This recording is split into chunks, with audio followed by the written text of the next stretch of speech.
fighting a massive fight. Taking it by surprise, it's a massive fighting a massive fight. Great whites, insects, blood in the water, 3 miles away. And they don't keep us waiting long. And they don't keep us waiting long. Whistle.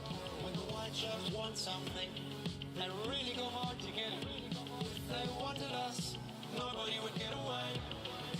Nobody would get away. Cruising underwater, and they have these huge muscles cruising underwater. Clumsy with it too, she just starts like walking into me.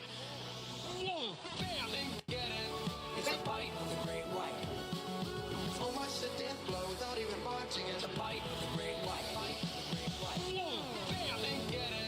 It's a bite of the great white.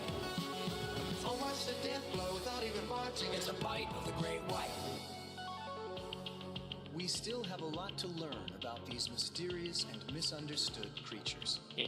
Scientists continue to unravel their secrets.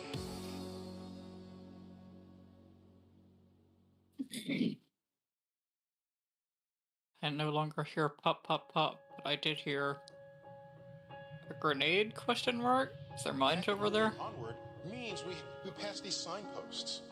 One of them was first leaving Earth. The next one is hanging out on the moon. What's next? The planets. Onward to the edge. We're moving onward to the edge. Here we are together. This fragile little world. This fragile little world. Onward to the edge. We're moving onward to the edge. Here we are together.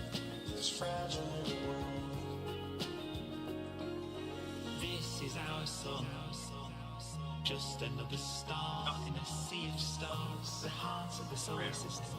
Just another star in a sea of stars. Mercury is the closest. This tortured piece of rock has been stripped naked. The moon has a sky, it has a horizon, it's another world. It's got Earth in the sky, just the way we have the moon in the sky. Onward to the edge, we're moving onward to the edge. Here we are together, this fragile little world.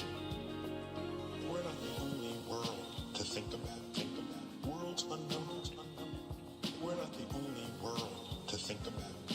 Think about worlds unknown. There is a powerful recognition that stirs within us. Aww. When we see our own little blue ocean planet in the skies of other worlds. A powerful recognition that stirs within us. When we see our own little blue ocean planet in the skies of other worlds. The seven systems offers splendor beyond compare because of its rings and very diverse moons. These are no longer abstractions. These are worlds. Maybe there's life there. They've changed how we think about Earth. Our own little blue ocean. Our own little blue ocean. Oh, geez, Loads of okay. dust suspended in some. I'm glad I moved behind you, Jesus. Here we are together. This fragile little world. This fragile little world. Onward to the edge.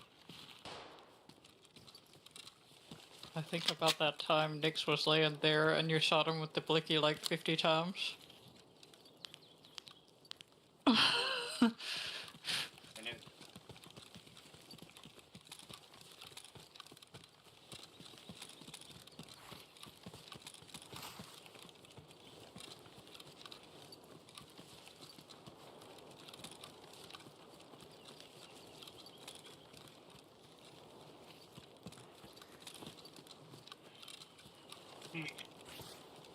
I mean, in his defense, I do completely lack awareness.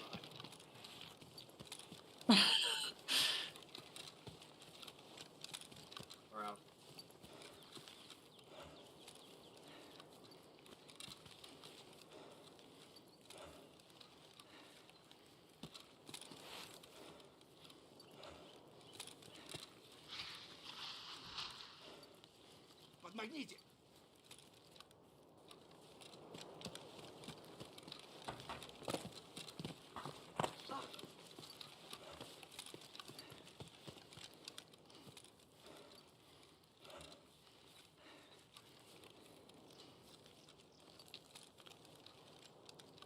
Well, I don't see Naren.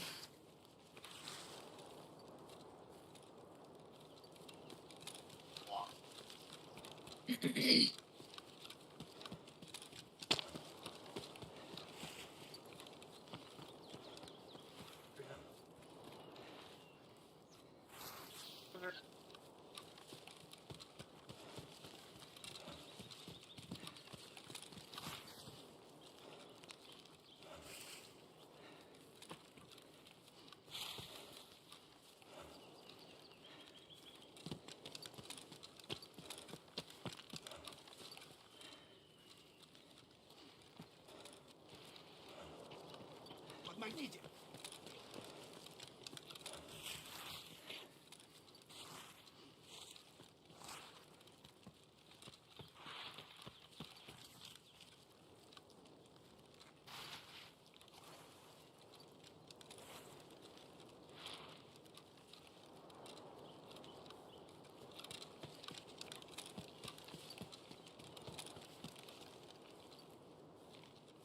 Подмогните!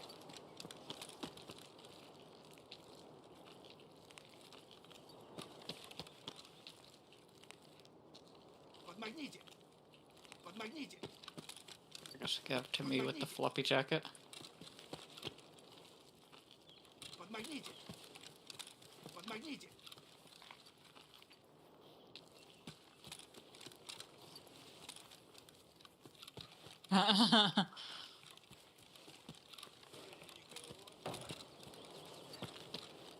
Подмогните!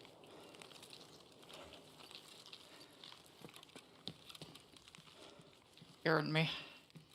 Yeah.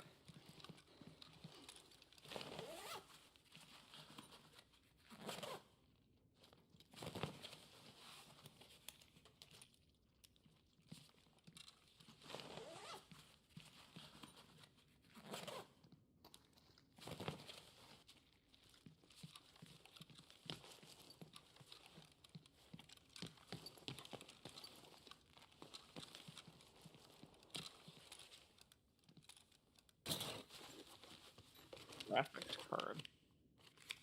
I need that for somebody else. It's mechanic.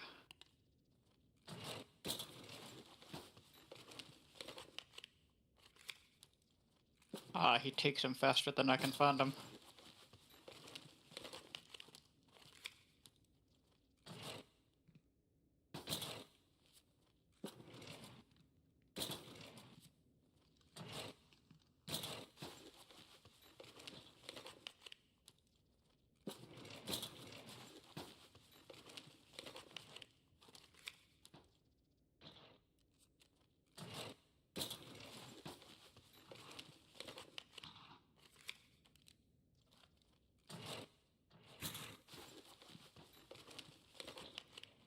Yeah.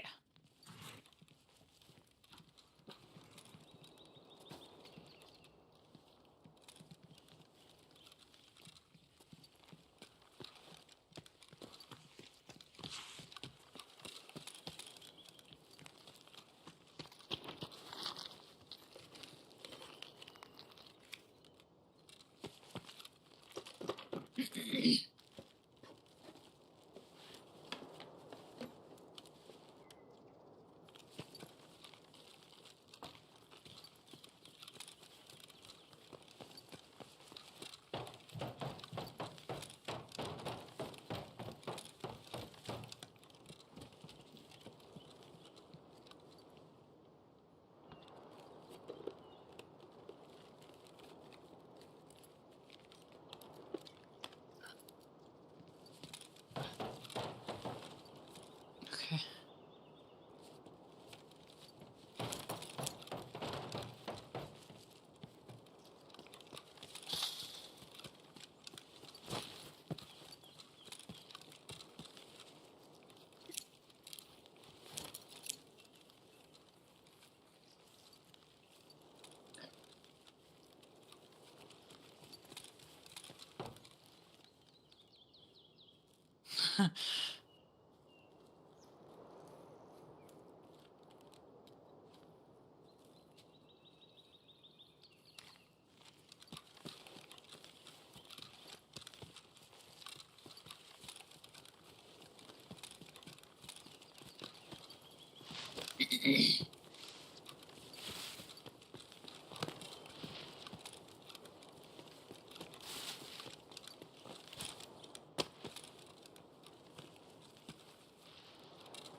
Подмагните!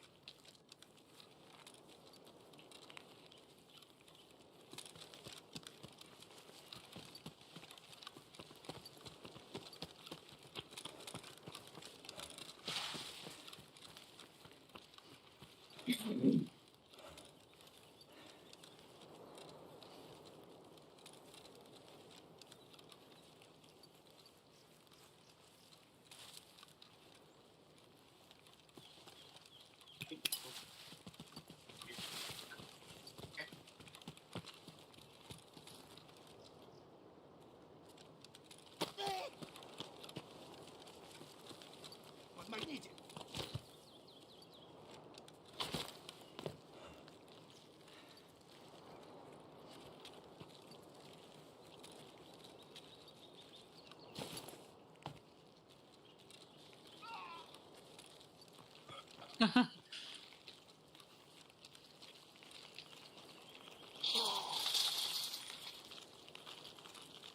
He's just like me for real.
Hello.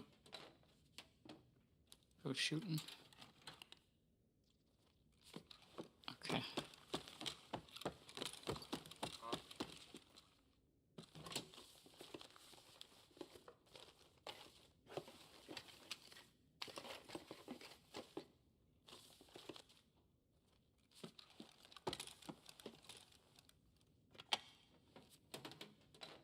Unfortunately, I think I need the manual.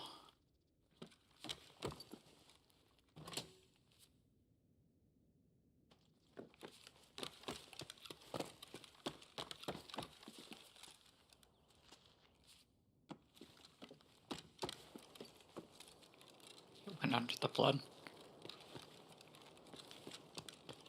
Подмагните!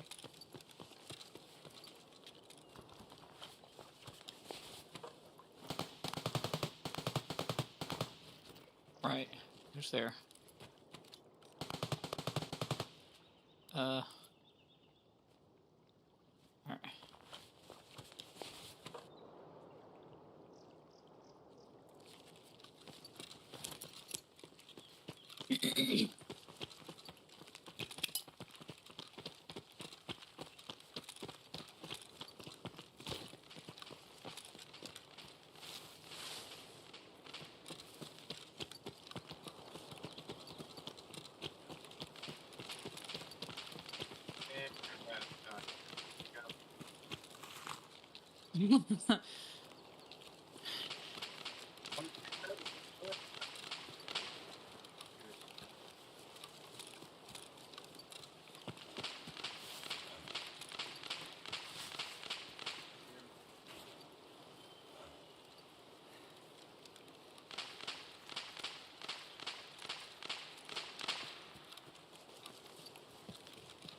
They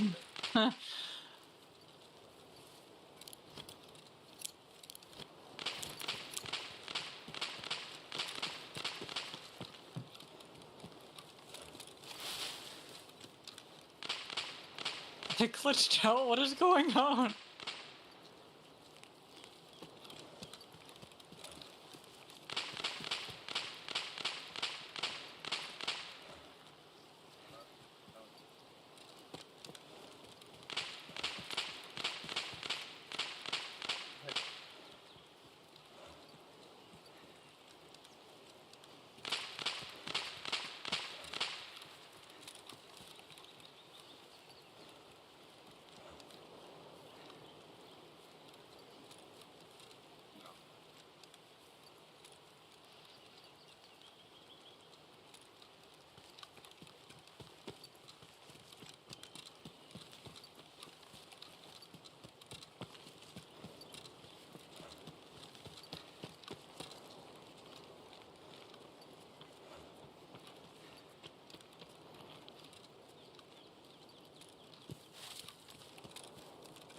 Maybe they ran out of ammo.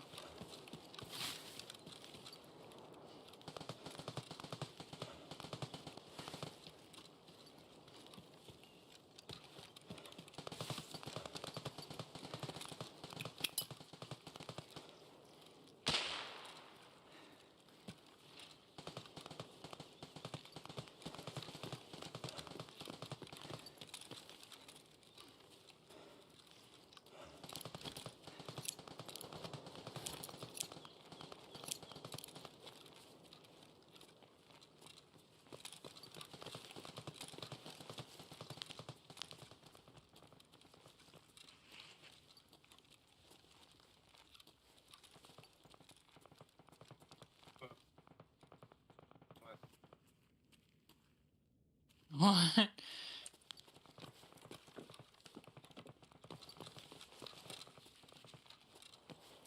Just a weird scav.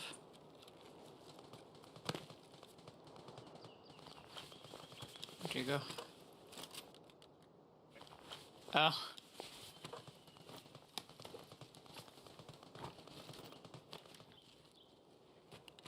Нет никого.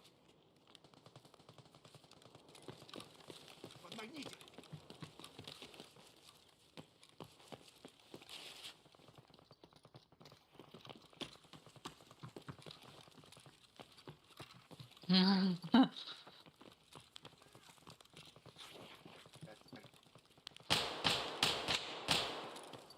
Wow.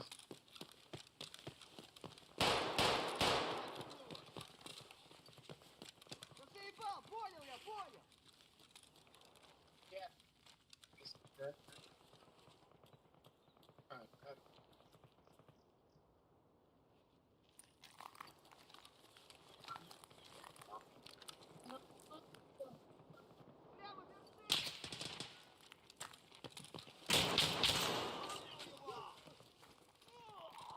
What are they doing? Senator?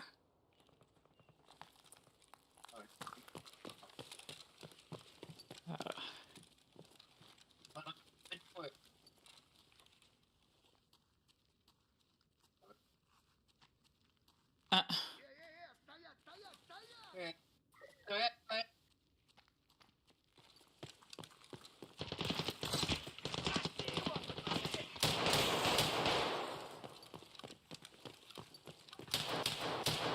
Good beat.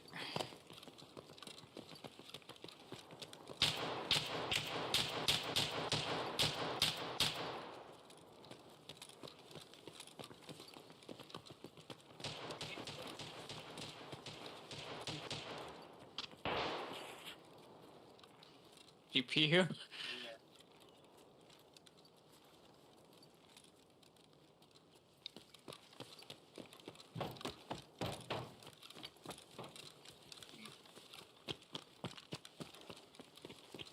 That might be me, my rep's not as high.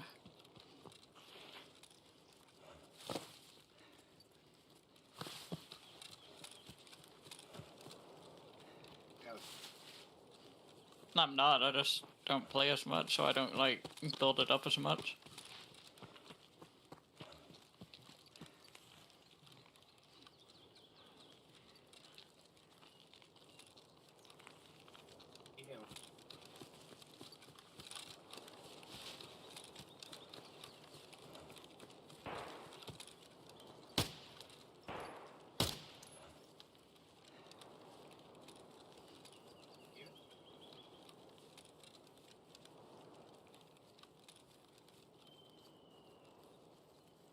Yeah.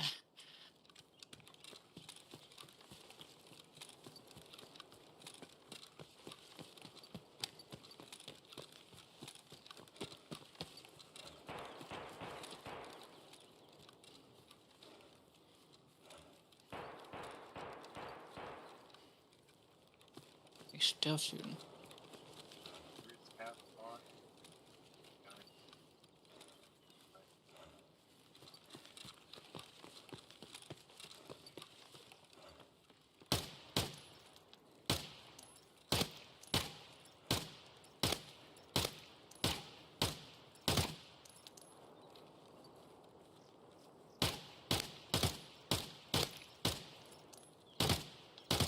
Yeah.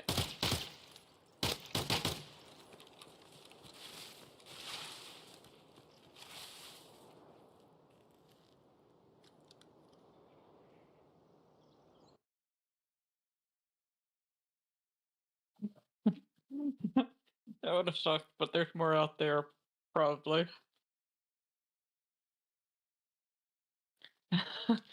It has to be found and right anyway, so it doesn't help me if I buy it.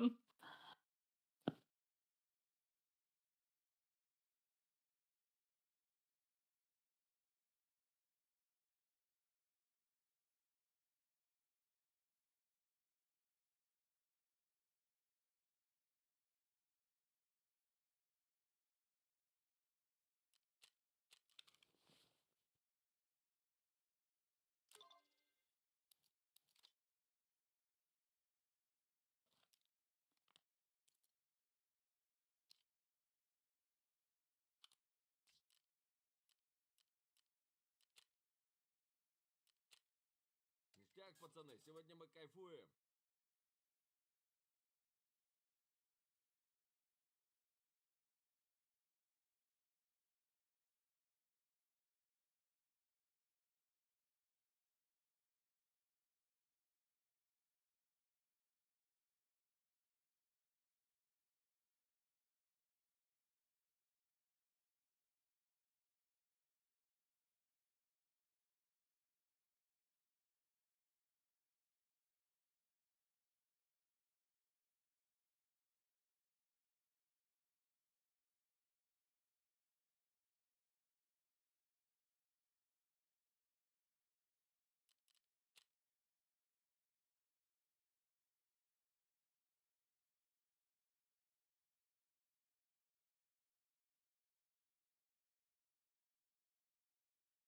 Yeah.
Okay.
Why though?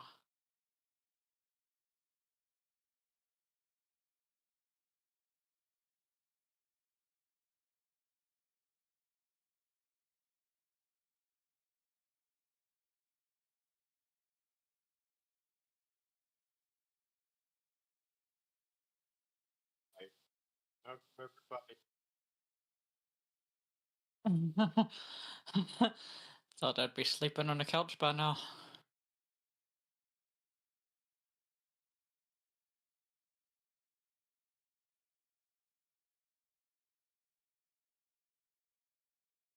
Alright, I'm coming.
Okay.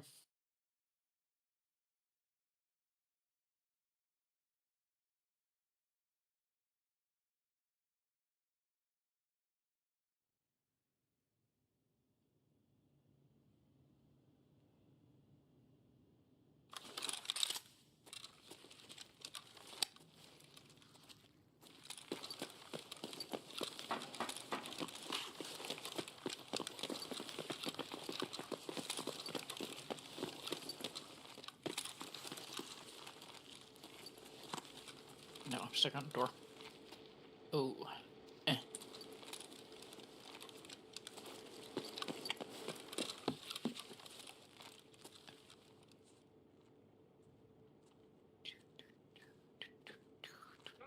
Crap.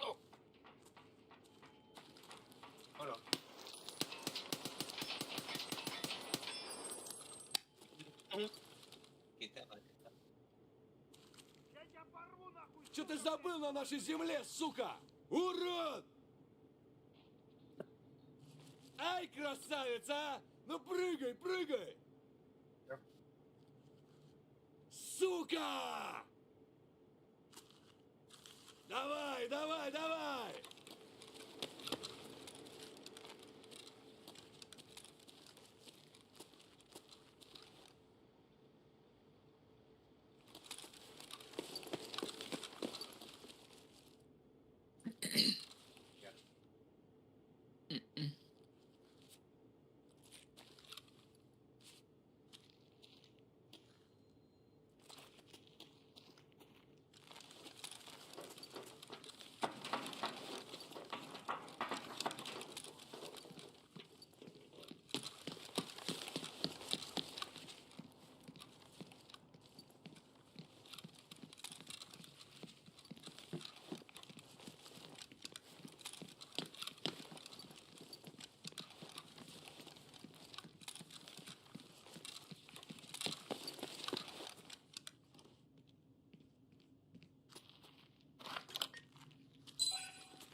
Зашибись.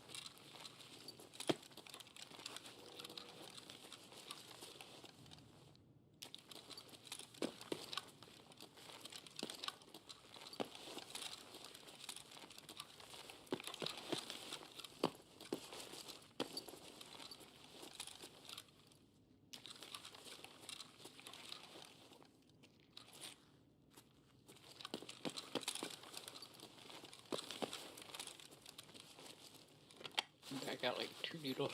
Oh, Vaseline. Not my first grease of choice, but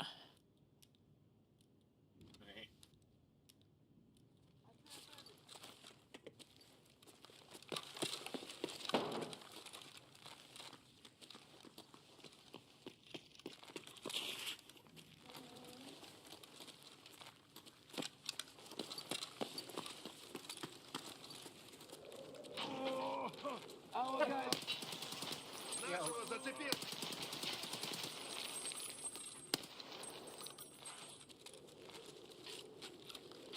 Вижу врага!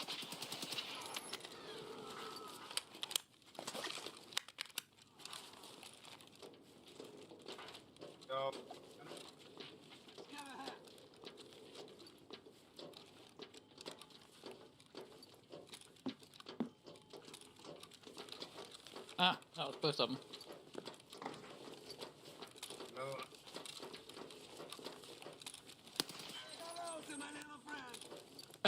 Ну куда ты спрятался? Yeah, keep saying that! От медведя еще никто целым не уходил.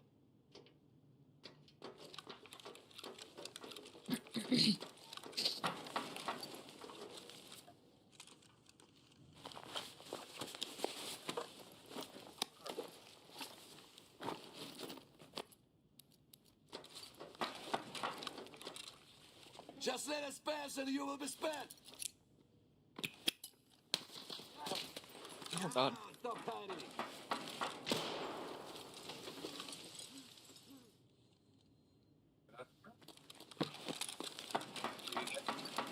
Big coffin.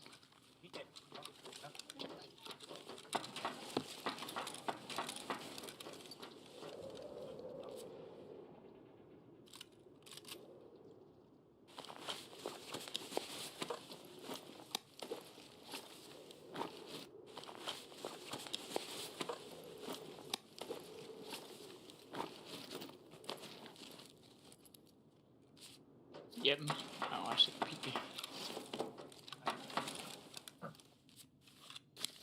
I saw.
Nah.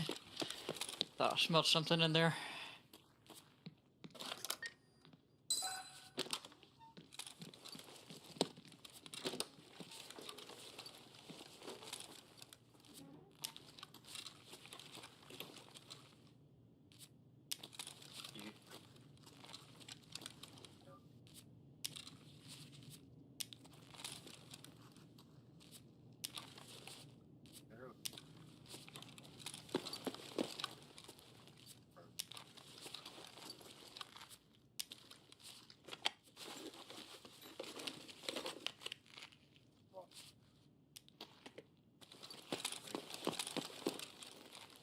think a lot. Hang on. A. 8.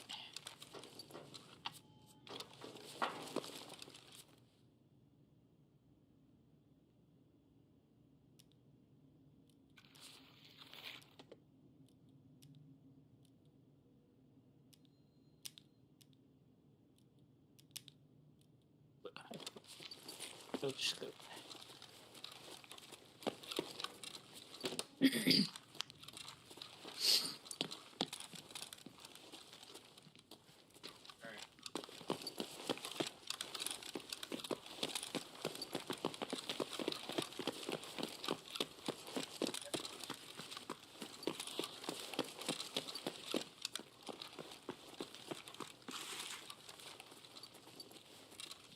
Пустовато здесь.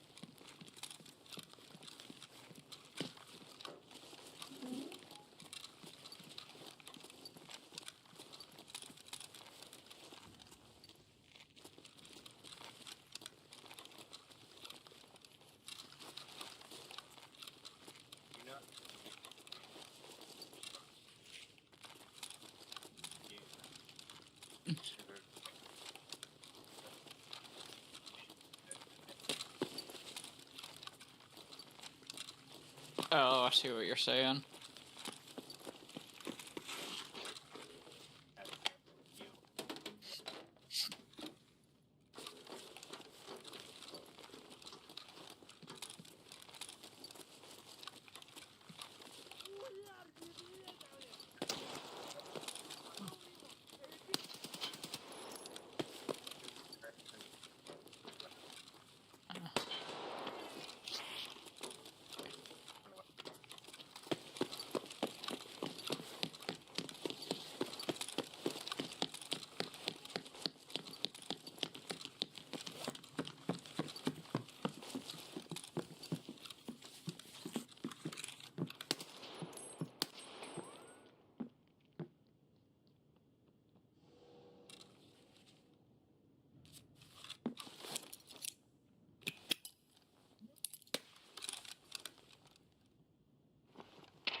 Oh, it's so big. Канат тебя понял?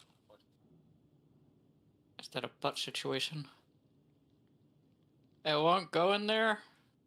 Alright. I can put a whole grizzly in there. Вон оно. What?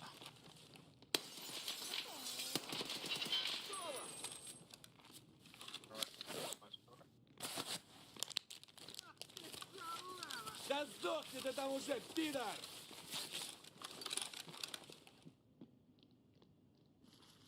И кто так воюет? Так только дебилы воюют!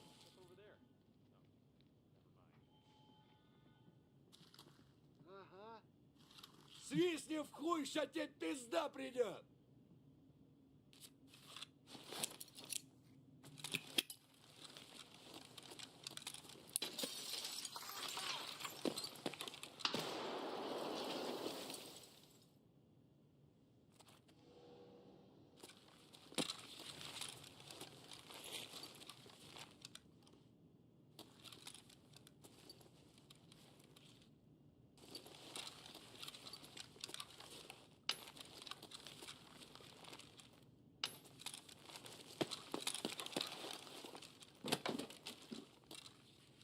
Да вот он!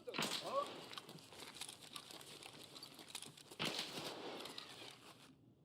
Ну давай, давай!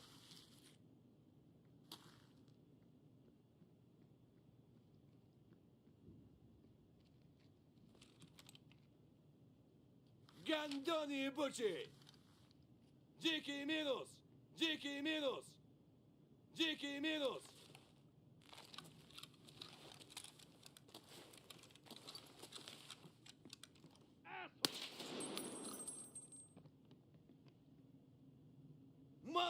говна, которое вы заварили!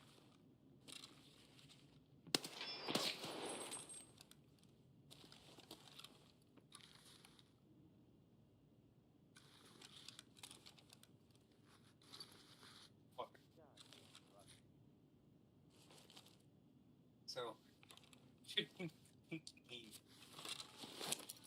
Да вон он!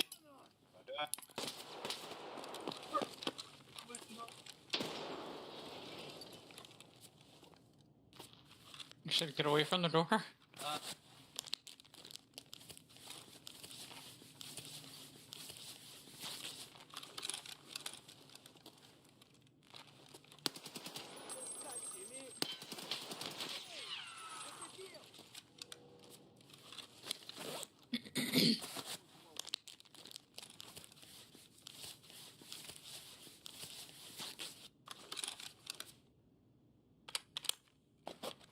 Ну и чё ты сюда приехал? Пацаны, ну я на нуле, пиздец!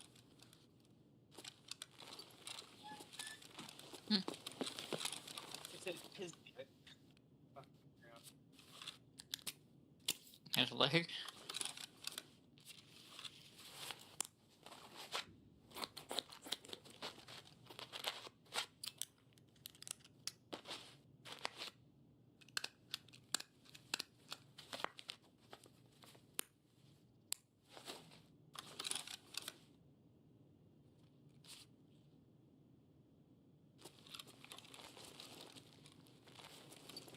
Мы Тарков от вас вычистим, мрази!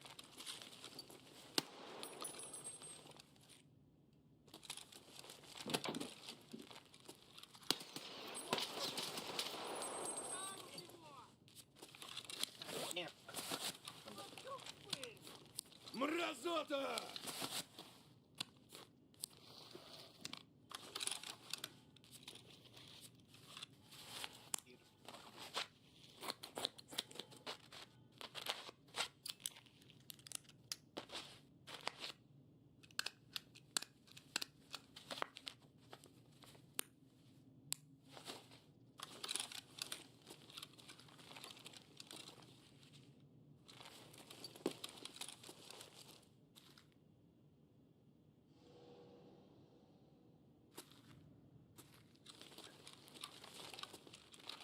Okay.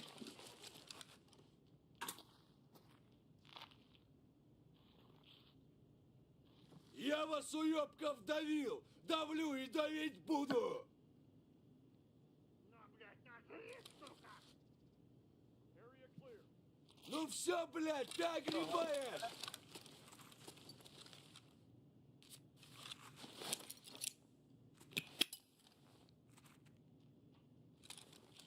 Вон он!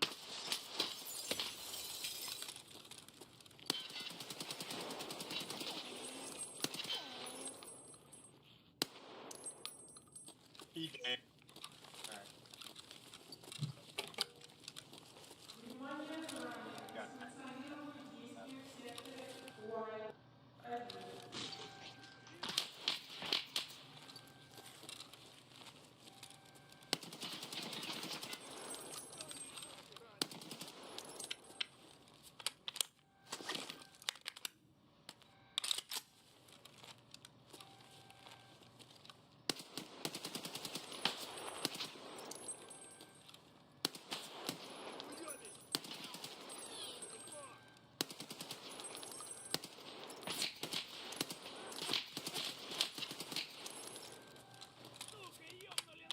Паскуда!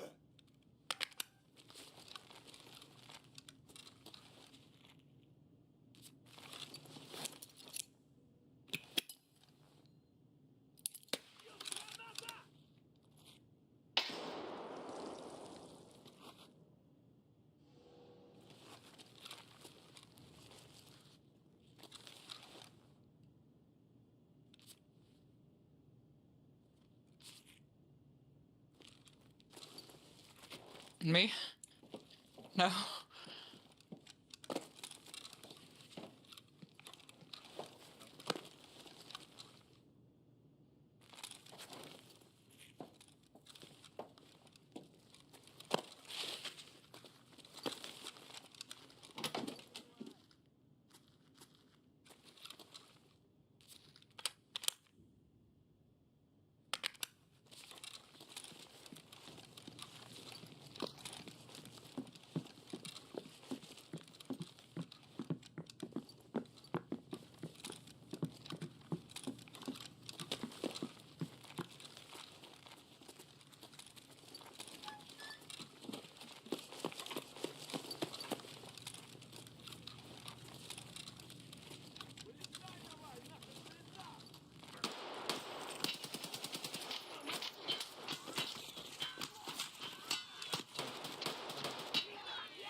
Where's over here? Все, канай!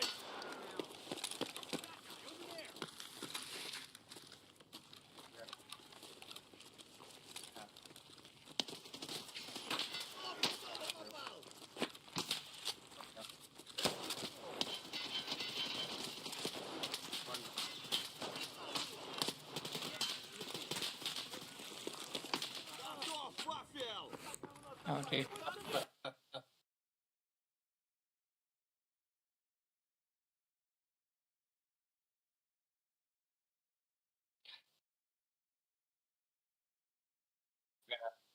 There with this.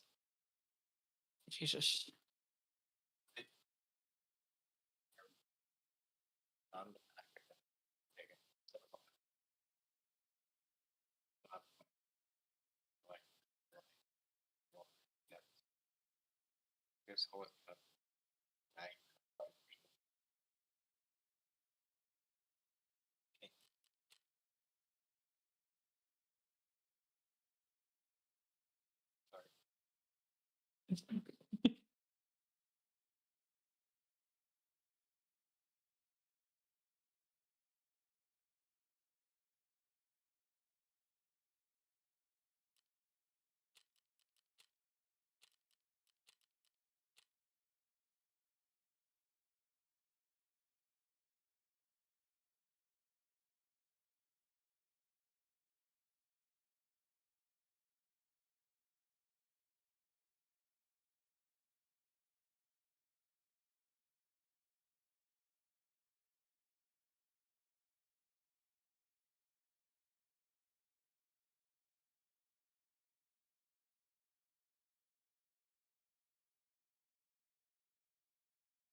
Long before dinosaurs existed, sharks roamed the waters. Few other species on Earth inspire so much respect and fear. Cruising underwater, and they have these huge muscles, cruising underwater. And so they see this thing kind of moving. They can see you in pitch blackness. They hear your heart pounding inside your chest. It's gonna do a lot of damage, even if it doesn't bite you, They can sniff out a drop of blood. They can see you in pitch blackness. Cruising underwater. And so they see this thing kind of moving. Boom! Bam! They get it. It's the bite of the great white. Bite of the great white. Almost a death blow without even biting it. The bite of the great white. Taking it by surprise. Inflicting a massive fight. Taking it by surprise. Inflicting a massive fight. Great whites can sense blood in the water 3 miles away. And they don't keep us waiting long. And they don't keep us waiting long. When the white sharks want something, they really go hard to get it. If they wanted us, nobody would get away. Nobody would get away. Cruising underwater, and they have these huge muscles, cruising underwater. And so they see this thing kind of moving. Boom! Bam! They get it. It's the bite of the great white. Almost a death blow without even biting it. The bite of the great white. Bite of the great white. Boom! Bam! They get it. It's the bite of the great white. Almost a death blow without even biting It's it. the bite of the great white. We still have a lot to learn about these mysterious and misunderstood creatures. Scientists continue to unravel their secrets.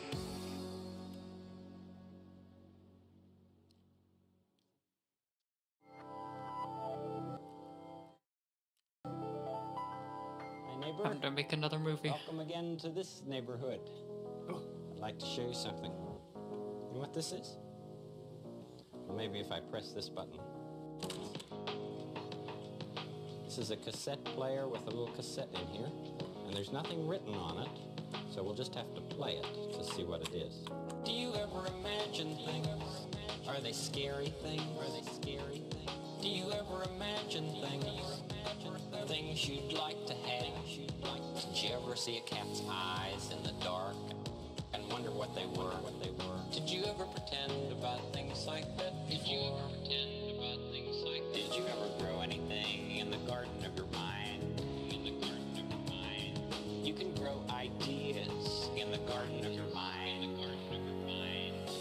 good to be curious about many things. You can think about things and make believe. All you have to do is think, and they'll grow. Imagine every person that you see is somewhat different from every other person in the world. Some can do some things, some can do others. Did you ever think of the many things you've learned to do? Many things. Did you ever grow anything in the garden of your mind?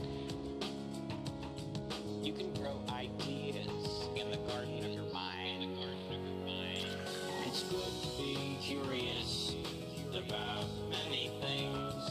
You can think about things and make believe. All you have to do is think, and they'll grow. Did you feel like going like that? Let's give the fish some food. Mr. McFeely, I didn't order any whistles. That's what they call a slide whistle. Did you feel like going like that? There are so many things to learn about.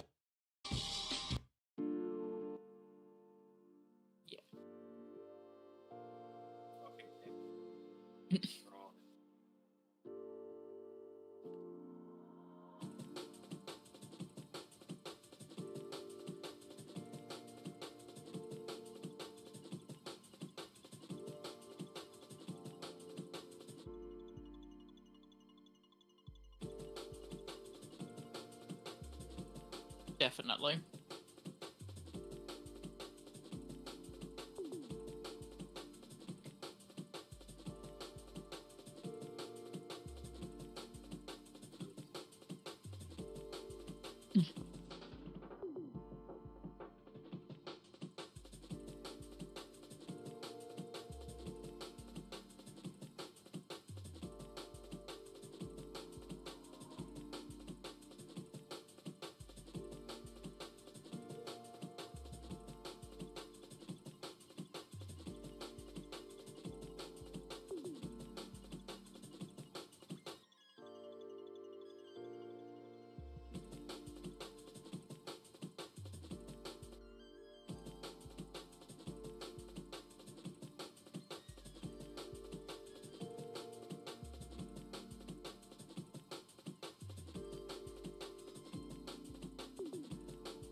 Huh.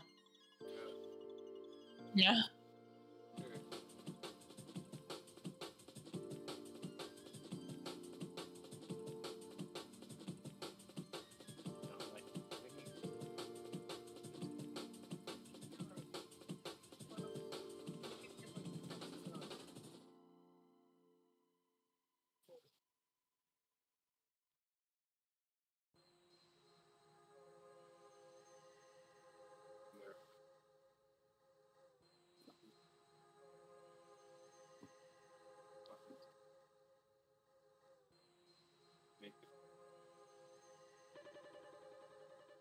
A special request.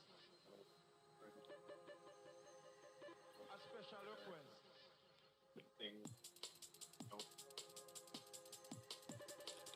Huh. A special request. A special request.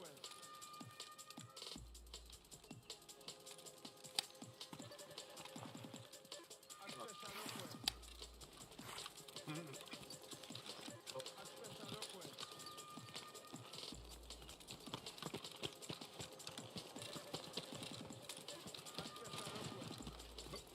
A special request.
Well.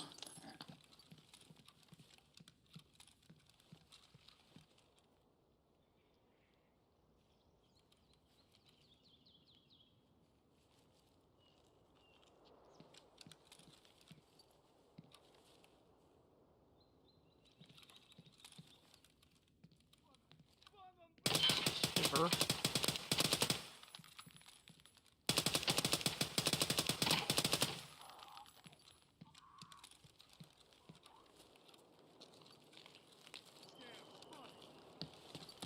Ну все, блядь, ты огребаешь!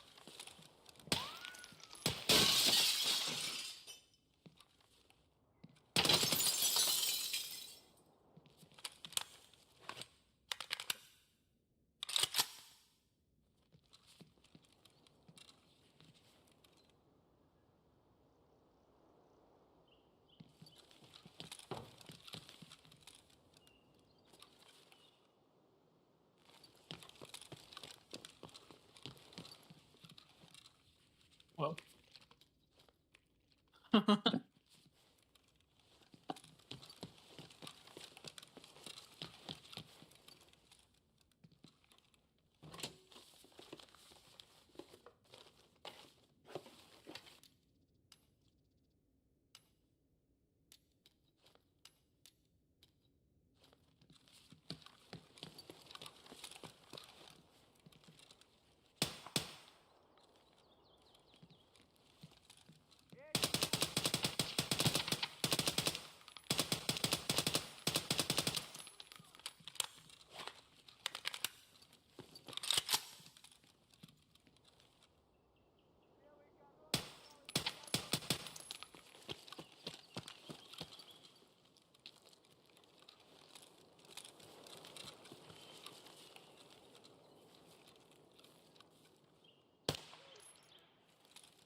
Okay.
I never do.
I'm thinking once human.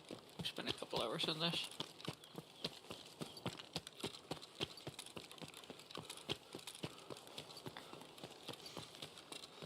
I wanted to ask you how you could tell if this was a PMC. I'm guessing based on the name, but you said it always tells you what it is.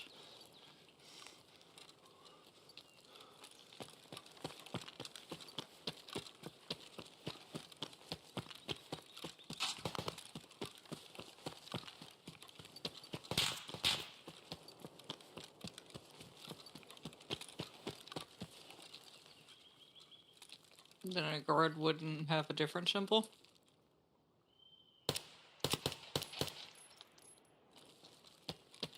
I give you Ah.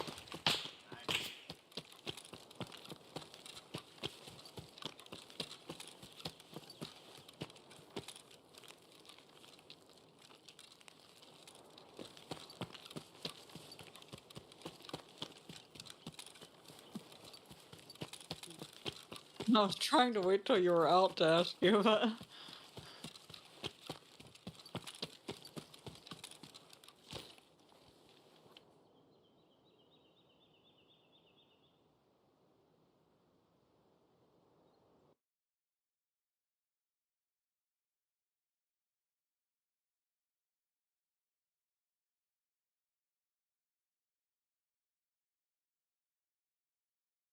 Right.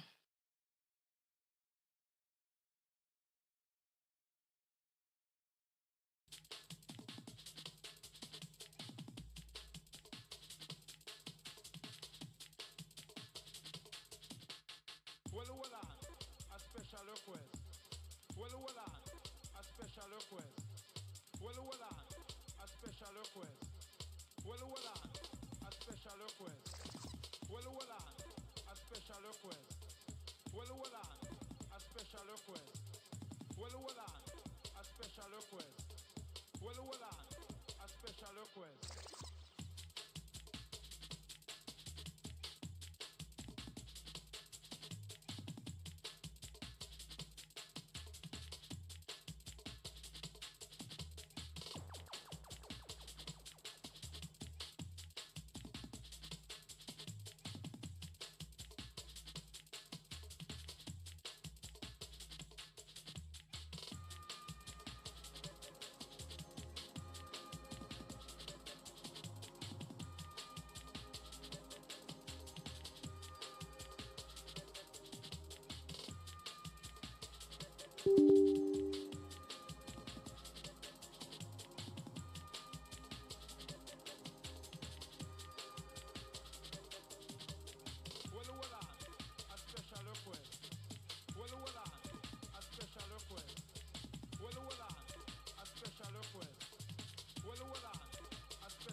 Parents, maybe could he talk to them or, things like that, just to try to reassure him because he just seemed upset about this news that he had gotten from the doctor.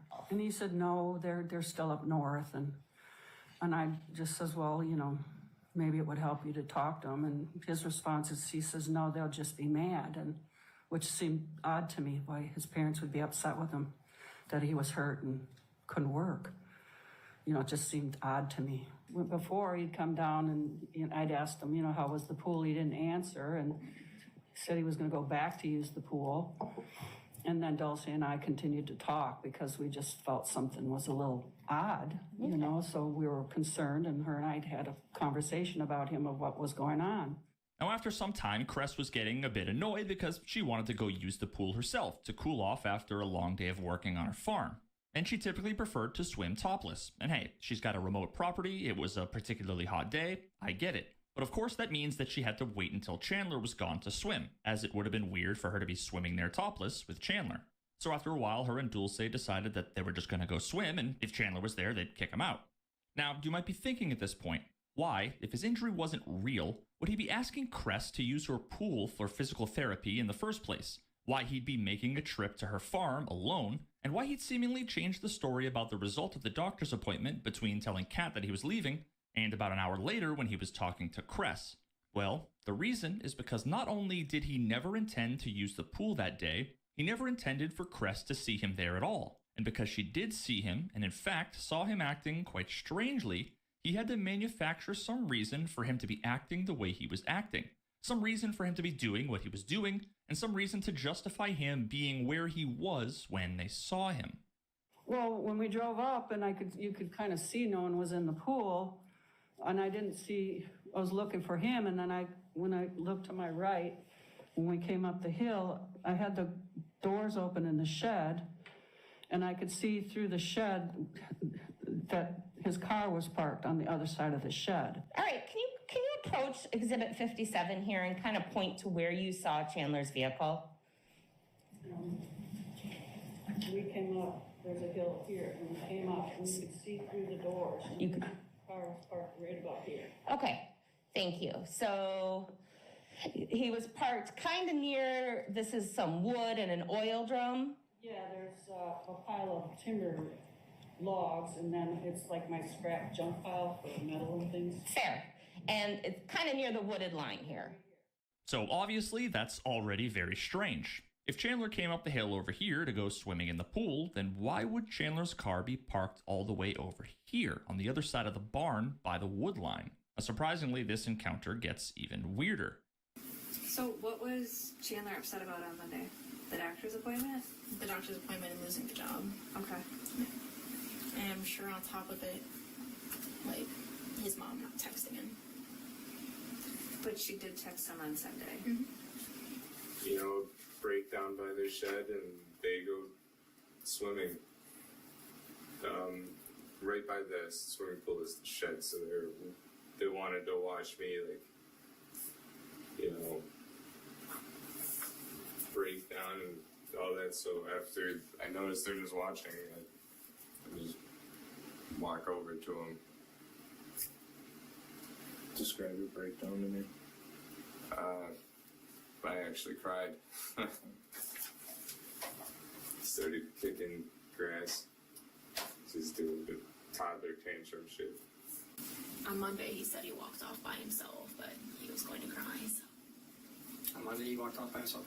Had a little cry. Yeah, a little cry session. Why was he upset about it? If Mom had texted him on Sunday saying that... The job thing still. Oh, the job thing? Yeah. And when did he find out about the job? Was that Monday? Yes. It was right after his appointment, because they, called him. HR did. Okay. Well, yeah, because we go and he's not in the pool, and we see the car, and then I'm like, what the heck is going on? What is he doing? And I said, well, I'm going to go over, and Dulcie was like, we were like, what's he doing? What is going on? Sure. So we drove over to see if he was in the back of the car. Was he sleeping? What was he doing? Was he smoking weed or something? We didn't know. So we drove in the mower and drove to the back of the car because I thought maybe he was in the back of the car taking a nap or I don't know.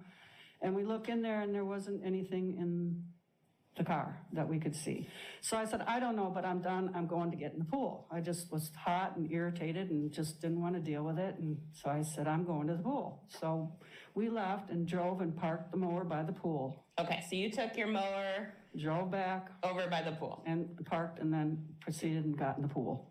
It was at this point that Dulce and Cress witnessed Chandler walking out from the woods, shirtless, over by where his car was parked, and then proceeded to walk over to the pool to talk to them. Then I hopped in the water with them. Yeah, he came up to the pool.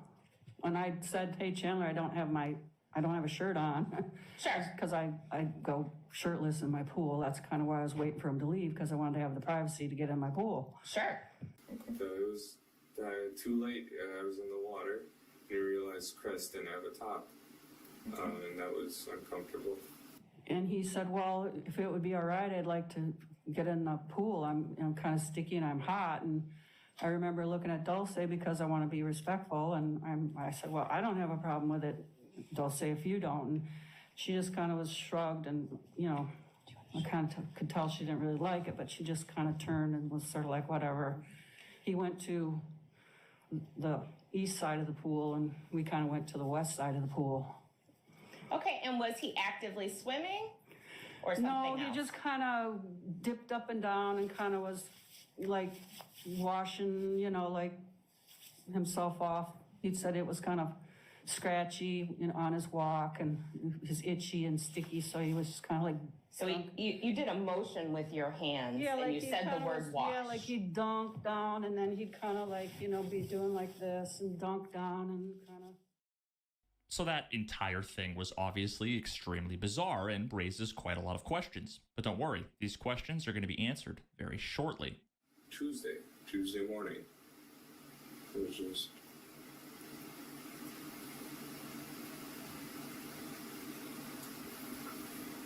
I can't remember Tuesday.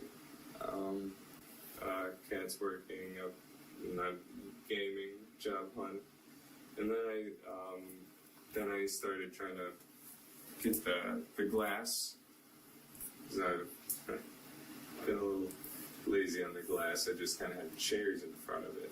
I broom and tossing the glass into recycling. My blood was kind of on the floor, so I got the Swiffer I borrowed from Cat. I Swiffered the floor, like not the stone, but the floor.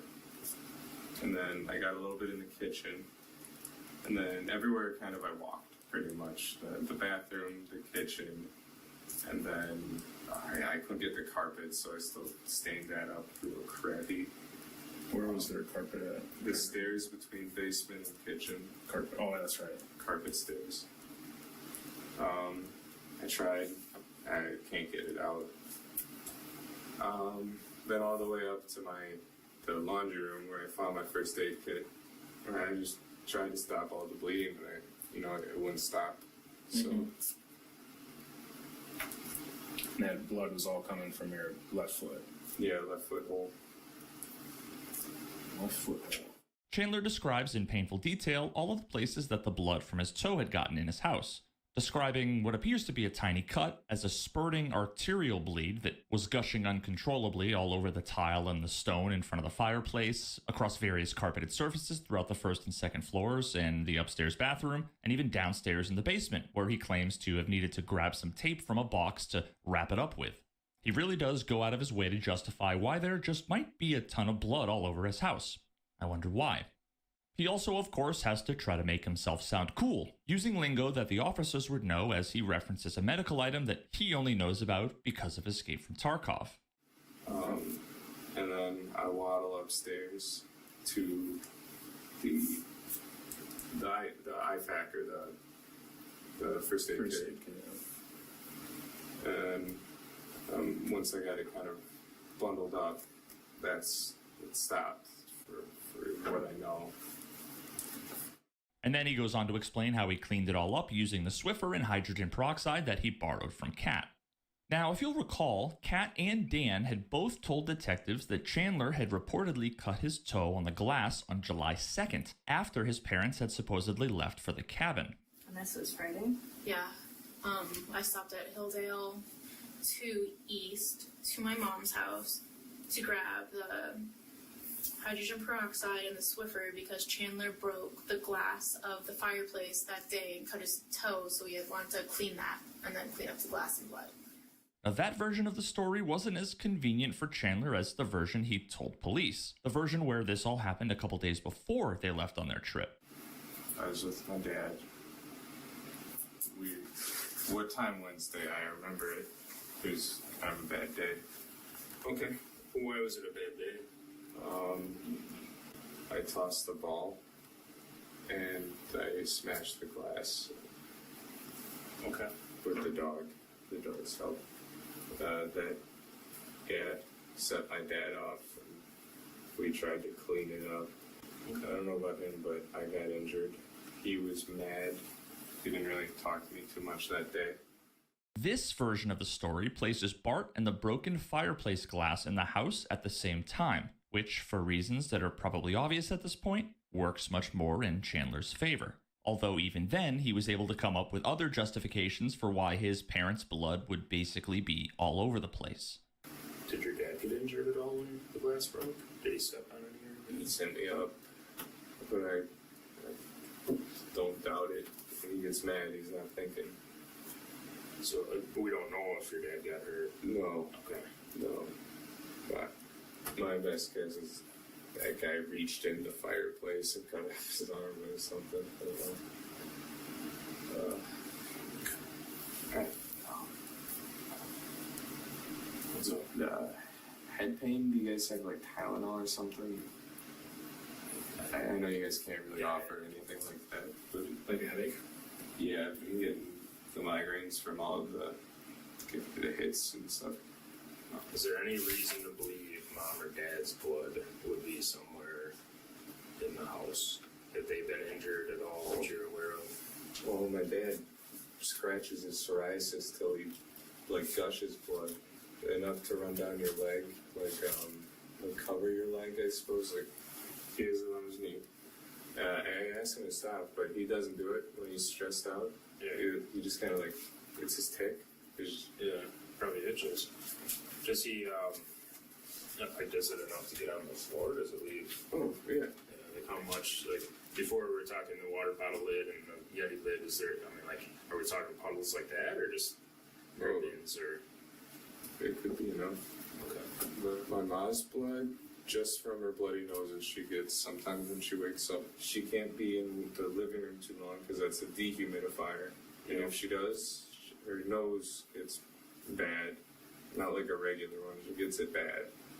When she gets bloody noses, are we talking it's just spraying around? Is it just dripping? Well, it's not squirting, but it's just dripping, and she doesn't notice it. Okay. She can't feel it anymore.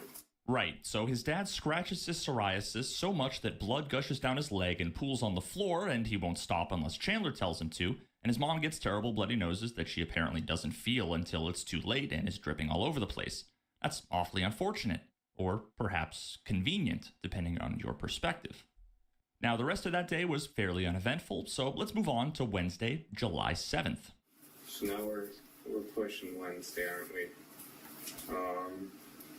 I try to go to the farm, and I keep spamming Cress.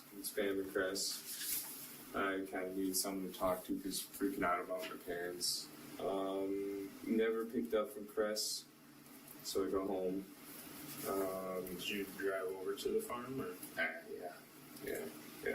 Because she wasn't answering her phone, right? No, I got close, but then I realized I can't just show up. They'd shoot me.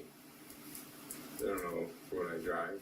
Or what I look like with a hat on. They got guns over there, or would they actually shoot you? No, I'm just saying. Her dad lives there. He's 90. He got a buck when he was 95 or something. So I know if he didn't know who I was, he could have. Yeah. So he can use a gun.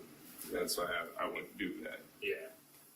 Now, of course, we know that the story about him freaking out and needing Cress's shoulder to cry on is a lie, so what was he doing at the farm this time? It's less than an hour drive round trip between his house and the farm, so Chandler getting home at 10:49 a.m. gave him something like 15 to 20 minutes to do whatever it was that he did before coming home.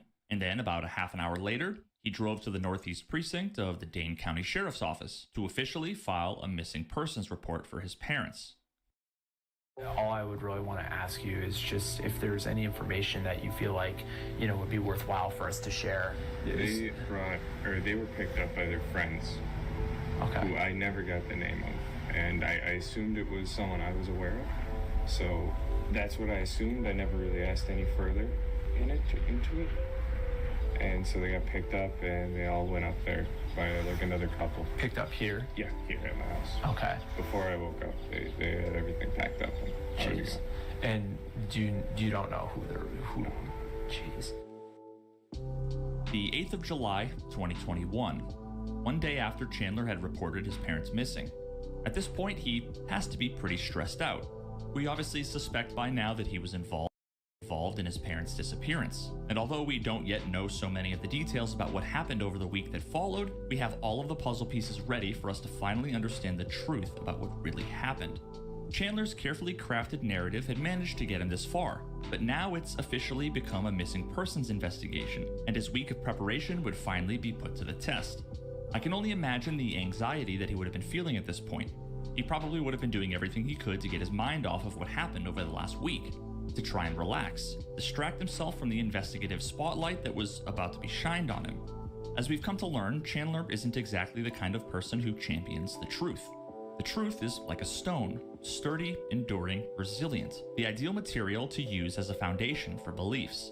Now, the thing about a lie is that it's more akin to sand than stone. It's adaptive and ever-changing to fit any situation, which is of course a great thing if you want to tell a story, or convince someone of something to benefit yourself, or perhaps get away with murder.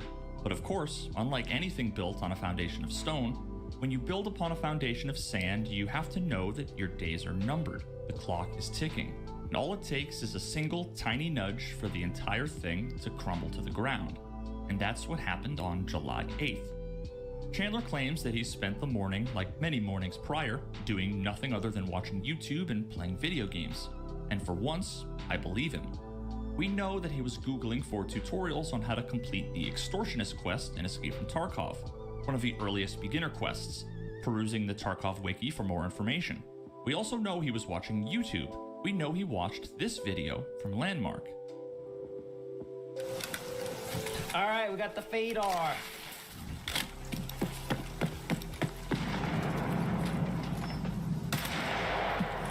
I'm hit. Need help.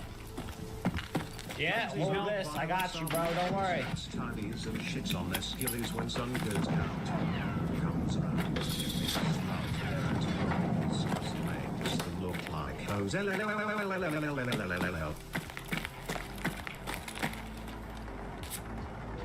Oh shit. Now, it was the next video that he watched that I think was far more significant. We know he was very likely playing video games and watching YouTube to get his mind off of the stress of the impending police investigation. It must have felt like an immense weight bearing down on him, wondering if he was going to be able to get away with the murder of his parents. But for now, all he wanted to do was get his mind off of what happened, to try and forget, even if for a few hours, what he did to his parents and how he did it. But the next video he watched must have made that impossible. Hey everybody, One Pig here, and we did it. We did it. We got max rep fence. Okay, so first off, what is Scav Karma, right? Scav Karma and reputation with fence are the same thing. The number that you see as the vendor loyalty amount that you see on fence as a vendor is Scav reputation. Immediately after watching that video, a video made by OnePeg, one of my great content creator friends from the Tarkov community, Chandler stopped playing video games. He stopped Googling EFT tutorials, he stopped watching YouTube videos, and decided to Google Body Found Wisconsin, along with the rest of the disturbing, grisly searches we covered in the intro of this video. But why? I'm sure some will think that it's a coincidence, but I would disagree. What was it about this video that changed Chandler's focus that morning and caused him to make those searches? To understand that, we need to go back once again to June, to the month prior to his parents' disappearance, to the weekend he got a visit from his best friend, the person he met playing FPS games and spent most of his time playing Escape from Tarkov with. Good afternoon, sir. Could you please state your name and then spell it out so everyone who's taking notes just knows how it's spelled? Andrew Smith, Sierra, Mike, India, Tango, Hotel. And how old are you, sir? 22, sir. And what area of the country do you live in?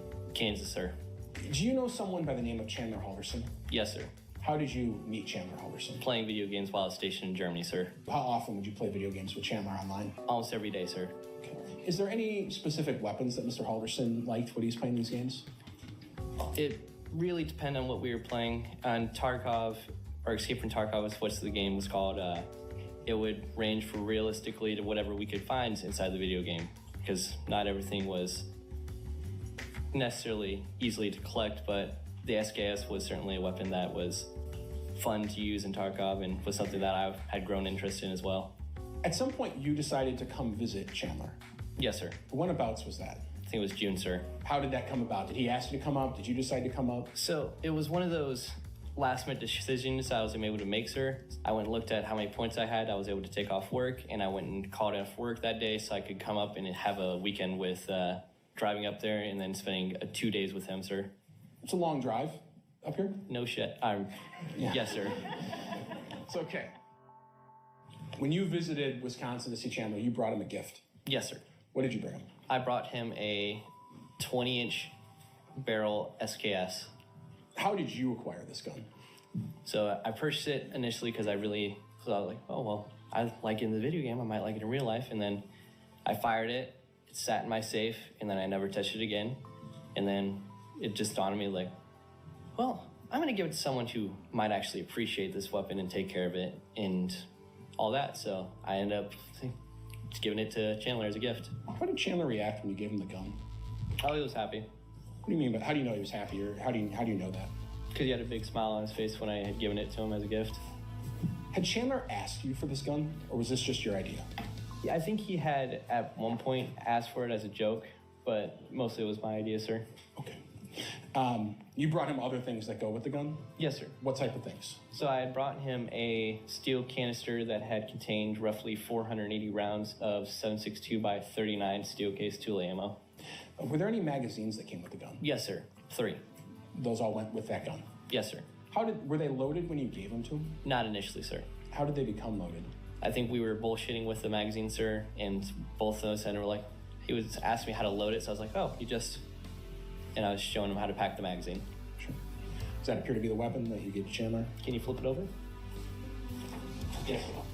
Did you document in any way transferring that gun to him? Yes, sir. How did you choose? Did you fill out paperwork like this? I took his photo ID that the state issued him, and I took it right next to his serial number, annotating that this was me giving this weapon to this individual, so that way, if anything like this would occur, that it wouldn't necessarily come back to me.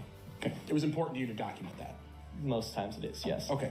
So I'm showing you what's been marked. Now perhaps it's a coincidence that Chandler would be having a fairly normal morning, trying to keep busy, play video games, and watch YouTube, trying to keep a low profile while detectives canvass the neighborhood, asking neighbors for any security camera footage, and then all of a sudden, minutes after watching that particular YouTube video, his entire plan seemed to change. I have a hunch that when he watched this video, the video where the character in his favorite game was carrying his favorite gun, the SKS, the same gun that weeks earlier he had been gifted in real life by his best friend, the very same gun that just days earlier he used to kill both of his parents. That now he couldn't take his mind off of his situation anymore, and he let his paranoia get the best of him. Now, not only did he Google the exact circumstances that we would ultimately discover had been the fate of his parents, but he also did some light reading about one particular Wisconsin legal case, State versus Peter T. Capuzza, which was a 2003 case where a man was found guilty of killing a family member, dismembering their body, and dumping their remains in the Wisconsin River.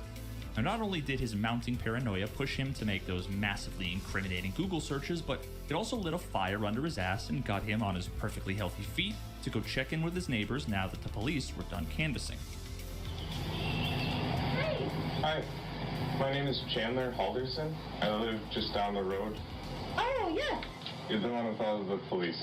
Yeah. I was told you had the fancy security system. I was wondering if you were able to capture the road or my house? The police actually came and downloaded everything they have. But it's actually my sister's house. Oh, okay. Yeah, so they were here, I think till like 9 o'clock last night and downloaded all the video she's got. So we're hoping that... Yeah, did it capture anything on... We don't know. We don't know. They just took a copy of everything, and so we're hoping... Widening the lens. Now, that security camera provided some of the most important footage in this case. It's what we've been looking at every time I've been showing you cars coming and going throughout the last week. It's what provided the footage that proves past any reasonable doubt that no one came to pick up Bart and Krista the morning of the 1st of July.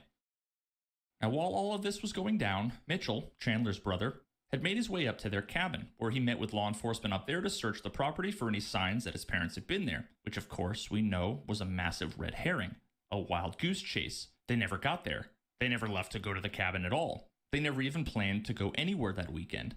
Now, meanwhile, Chandler had noticed an increase in police presence in the neighborhood, and his paranoia and curiosity had hit its peak, leading him to go so far as to call detectives to see what was going on. A little confused. I got 2 squads parked right outside my house, and they're not really canvassing, they're just kind of sitting there. Is everything all right? Yeah, I mean, they're in the area doing canvassing, and they're also probably doing a shift change right now, getting our second shift crew on around 3:30. Oh, there's 4 now. Something going on that we need to know? Well, they're probably doing reports. They're probably doing shift change. All right. Well, any news on your end at all? Have you gotten any phone calls, text messages? Gotten any messages other than from concerned parents? So, I don't know. It's kind of stressful. So there's nothing new going on? Not that I'm aware of. All right. Yeah. Who's there? Are you at home still right now, obviously? Because you're saying they're outside. Who's there with you? Yeah, no, they're not with me. They're just 4 squads just parked outside. Okay. Who was just talking in the background, Kat? Yeah, Kat's over with me. Oh, okay. No, I mean, I can definitely give you a call or message you, I guess, depending. What time are you planning on going to dinner? I'm not sure, but okay. Pretty soon here. Now, spoiler alert, Chandler never made it to dinner. Detectives had obtained a warrant to search the Halderson home, and police picked up him and Kat to take them down to the station for questioning.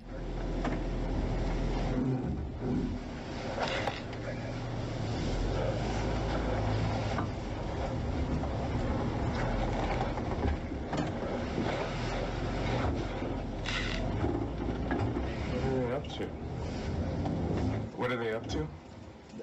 My guess is they want to just ask some more follow-up questions and stuff. No, they went into the house. Based on everything they knew at this point, all of the evidence they had gathered in just the last 24 hours since the missing persons report was filed, and by cross-referencing everything Chandler and Kat said with that evidence and with each other, detectives had enough to put Chandler under arrest for providing false information to police. So, I think it's time to start talking about what happened to your parents. Like the truthful version. Okay. Okay. So we have like 20 pages of writing. We're gonna start with a clean white piece of paper for you to start telling the truth. Okay. What? Because listen to me. This is the only chance you're gonna have to tell us the truth. Okay. Okay. What we listen. I can't tell you what we know, but we know you're not telling us the truth. We know your parents are no longer with us. Okay, and we know the reason why. Okay, you need to tell the truth. Listen. You need to tell the truth about what happened, and just tell us why it happened. Okay? If something happened, if you were defending yourself, or if you just got fed up with stuff, you need to tell us the truth. Okay? This is your chance to tell us why. Okay? I'm not BSing you. Okay? So can we do that? Okay, they're okay. Lawyer. I'm sorry. Say it again, Channel. Lawyer. Okay. Because they're. Okay. You want a lawyer? Yeah. Okay. That afternoon, after what was originally supposed to have been a routine phone interview between detectives and Cress and Dulce, it was clear that what they had to say was going to be important. And it didn't take long for detectives to make their way over to the Irwin Road farm, where the first major breakthrough in the case would occur, although unfortunately, it wasn't a good one. You know, most birds really don't have a sense of smell except for turkey vultures. Turkey vultures actually, when a body or an animal or a creature dies, it starts going through some changes. The microorganisms on there start producing different gases and it emanates an odor. Turkey vultures can smell that. And when they do, they'll start circling the area to locate where it's coming from. And were those turkey vultures over the wooded area at the farm? When I got there, yeah. Okay. He pointed over and he said, well, looks like cars driven through the tall grass over here. I'm like, yeah, it does. So we went over there and we saw there were 2 tracks of the taller grass. The grass is probably about, waist height. You can see the 2 track marks that go back along the parallel with the wood line there. But the police walked about 20 yards into the woods, and in that pile of debris, under dozens of sticks, bushes, and dirt, they found Bart Halderson. Now, when I say they found Bart Halderson, I need to explain that. They found a human torso. Someone had crudely chopped off the head, the arms, and sawed off the legs in the middle of the thigh, leaving the underwear on and the beginnings of the pants. They rolled the torso over. There were gunshots in the back. This man had been shot in the back and chopped up. At this point, the farm was turned into a crime scene. Police swarmed the place. But one detective said, look at that in the woods. Is that a garbage can full of a tarp? It was. And I'll tell you that tarp was taken to the Wisconsin State Crime Lab eventually. Bart Halderson, Krista Halderson, their blood is all over it.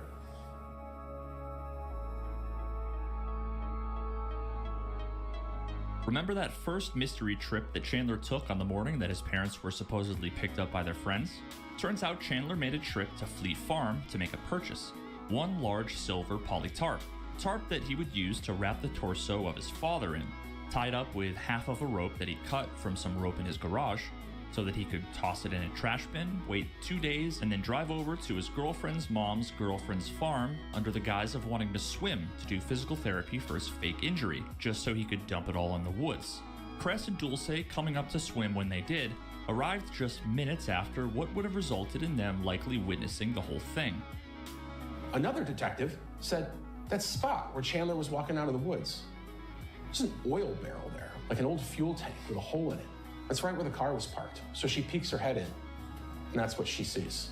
Broken saw blades, hand saws, scissors, tree loppers, all of them tested by the State Crime Lab, all of them covered in human flesh and blood of Bart and Krista Halderson. Remember that final trip that Chandler took just 2 hours before reporting his parents missing? That 10 or 15 minute window would have been just enough time for Chandler to dump the tools that he used to reduce his parents down to pieces. And we know the day before, according to him, he spent most of the day cleaning up blood. Blood that allegedly was gushing from glass stuck in his toe. Blood that we now know came from his parents. Blood on the carpets, in front of the fireplace. Blood covering the basement floor. Blood he tried to clean up with the Swiffer and hydrogen peroxide that he borrowed from his girlfriend, an unknowing accomplice. The tape he says he grabbed from the basement to wrap the bandage on his toe with, the same tape detectives found in plain sight on a shelf in the basement. A matching piece of that very same tape was stuck to the inside of the garbage can he dumped his father in. Now, all of the blood in the basement seems to be the best indication that this is where it all went down. All evidence points to him executing his father the afternoon of July 1st, likely just before his 3 p.m. meeting with MATC, shooting his father at least twice in the back, with one shot severing his spine. He then texted his mom, telling her to grab soda on the way home from work, before she almost certainly met the same exact fate, although we can never be sure, and I'll get to why shortly. Now, it's not just the blood that leads me to this conclusion. They also found a single spent 7.62 by 39mm shell casing on the basement floor, as well as what appears to be 2 bullet holes in the wall. Now, upon further searching, stuffed behind the basement wall insulation were 3 20-round SKS magazines, 2 full with 20 rounds inside, and the third with just 15. It's likely that this is where he also dismembered them, and not only with the loppers and saw blades found in that old oil drum, the handle for the blade found back at his home, along with an axe that also tested positive for his parents' DNA. Now at that point, he likely packed them into the basement freezer, which would have been necessary due to the time period between these events and when he dumped their remains. And as further evidenced both by the copious amounts of ice that both he and Kat purchased over the next few days, unknown to her, as well as the presence of his parents' DNA in samples taken from the freezer's bottom drain plug.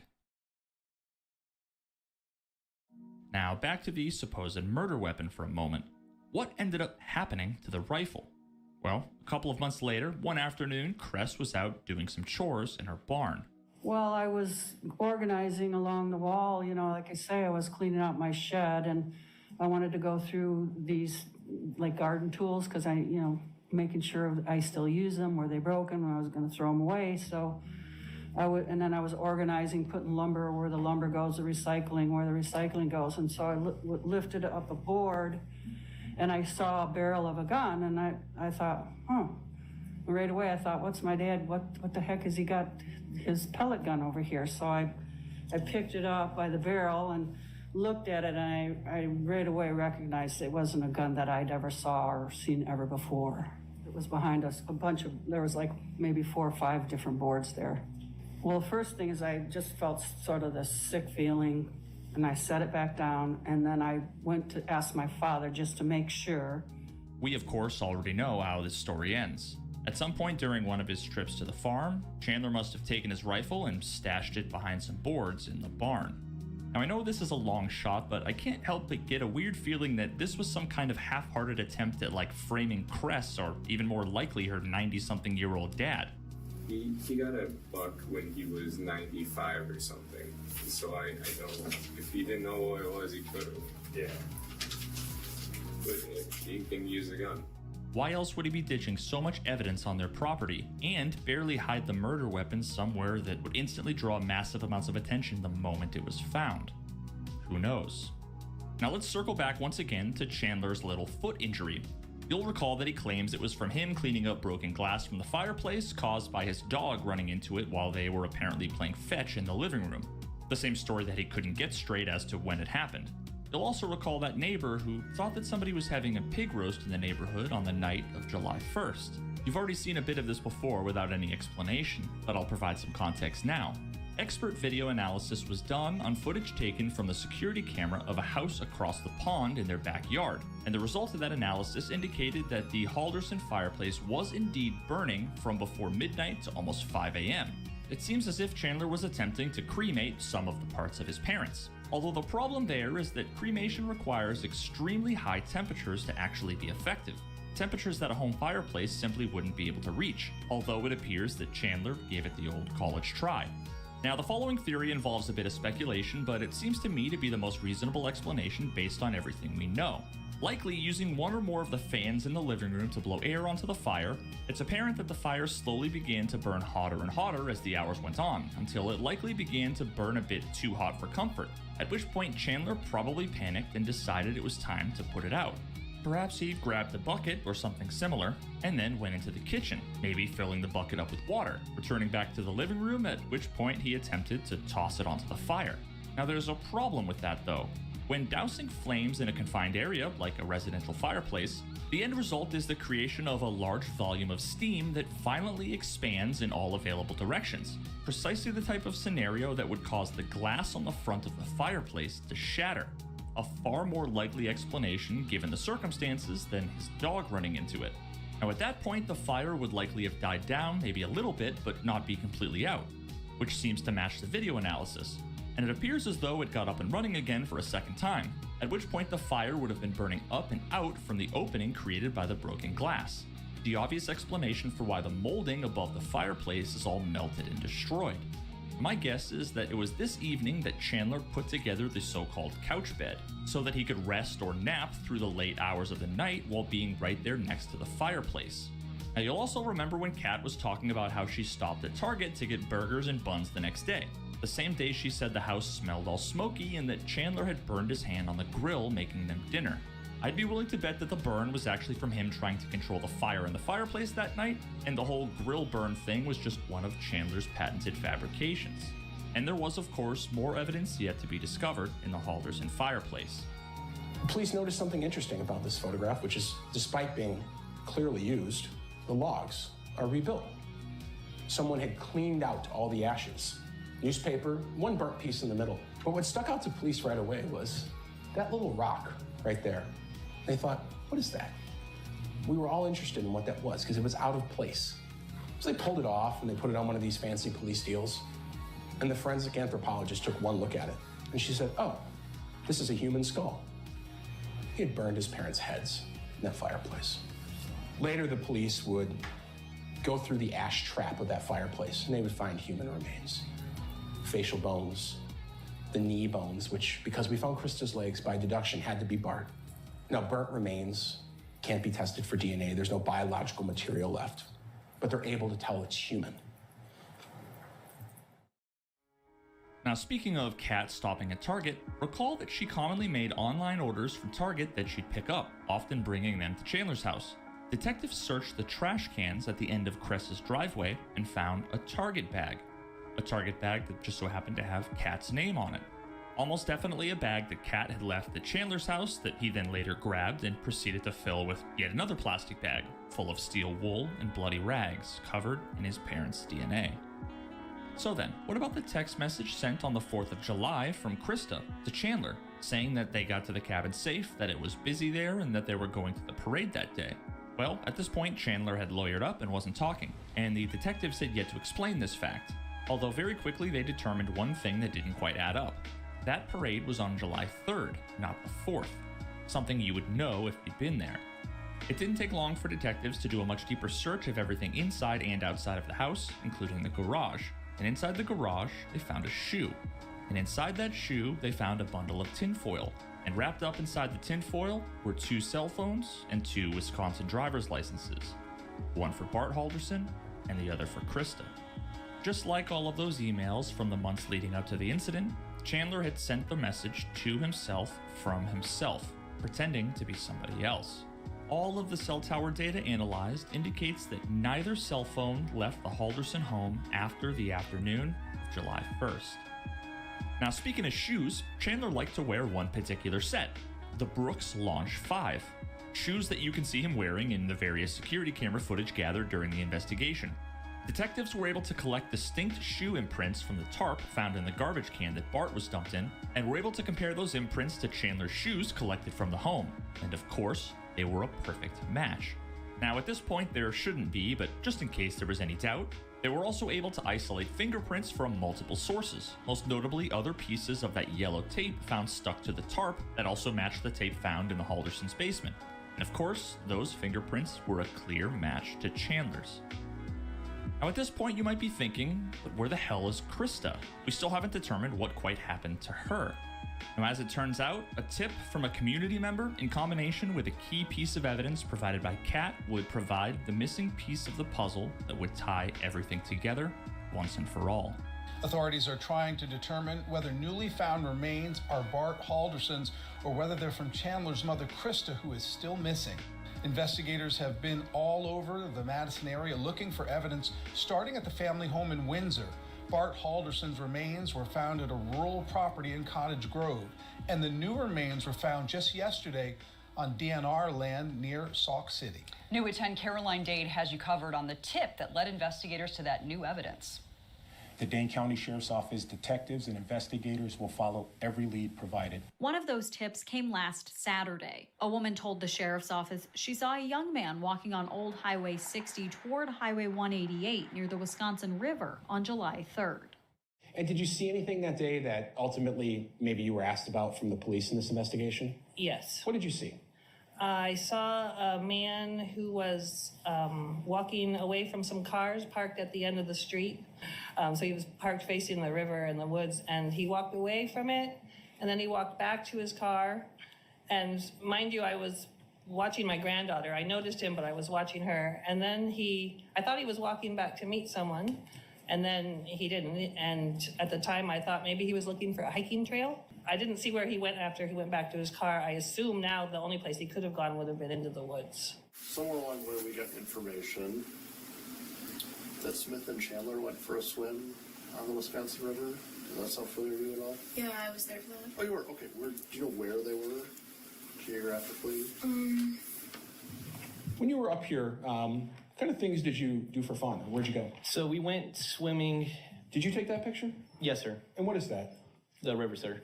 That you went swimming? Yes, sir. And who took you there? Chandler and his girlfriend at the time. Right. Was that a river or a lake you were swimming at? River, sir. So there's this like little off-road. It's like a dead end. Okay. And then there's like this little like rail thing. Okay. And then you like walk past it. It's like a little. Do you know what the chores were? Like, what does that mean? Chores, like family usually gives him housework. Like, you know, the grass outside the front of his house. He usually has to take that to the dump. Do you know, did he go to the dump? I think he said he went, but it was closed. Or that they were just closed. I don't know if he drove all the way there. And Barrett says there's another piece of evidence that puts Halderson near the same place. We actually obtained a photo of Chandler being in that general area, which has led to us being in that area.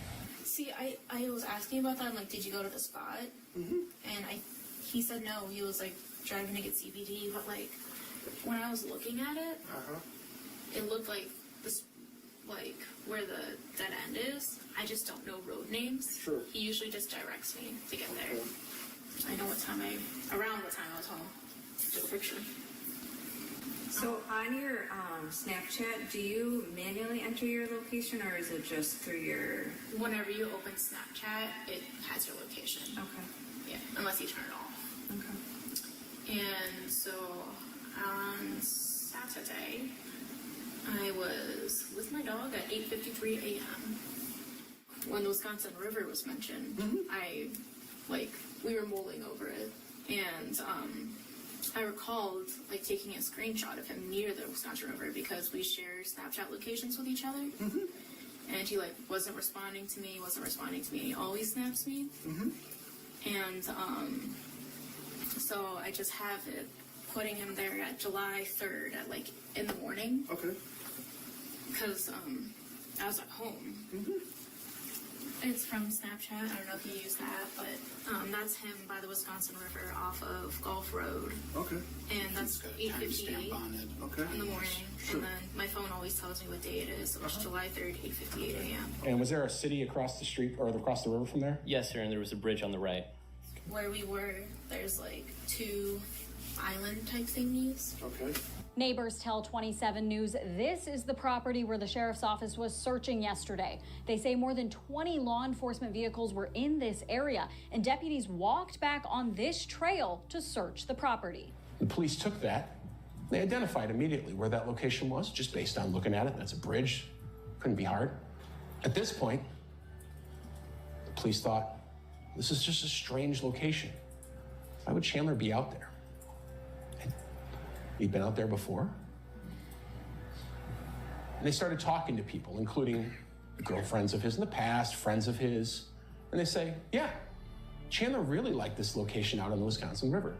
He'd go there all the time. It's where he'd go swimming. When his friends came into town, that was the secret swimming spot. And one friend even said, you know what? Last year he sent me a picture while he was out there.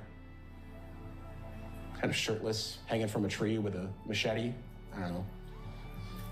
Didn't have a lot of significance at the time when the police saw it, but eventually someone realized the tree looks unique. Interesting V pattern right there. The hollowness of the tree as it goes down. The way in which 5 of those branches branch off. Out they go. The drones go up, the dogs go out. The search team starts searching. Very quickly, they find the remains of Krista Halderson. The tree looks unique. And eventually one of the detectives realizes why. Something clicked. It was the exact location he ditched his mother's remains. Now, when I say Krista Halderson, I have to qualify that as well. We found her legs. One complete leg, Then somewhat farther away in another bush, a foot, a thigh, but the same pattern. Crudely cut apart, what appears to be handsaws, axes, things of that sort. No more of Krista Halderson that's identifiable to her will ever be found. She's just those two legs.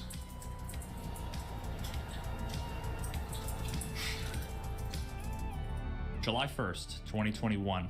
Chandler Halderson shot and killed his father sometime between 2 and 3 p.m., and then waited until his mom got home from work at approximately 5:30, at which point he shot and killed her as well. He then proceeded to dismember his parents with various hand tools from around his house, after which he hopped in the shower and FaceTimed with his girlfriend while he cleaned off their blood. He then took a drive to the nearby Quick Trip where he purchased 20 pounds of ice that he then used to keep the dismembered remains cold in his basement freezer while he worked out how exactly he was going to dispose of their bodies. At some point, he got the genius idea to stay up through the evening and in the early hours of the next morning, attempting to cremate some of their remains in the fireplace.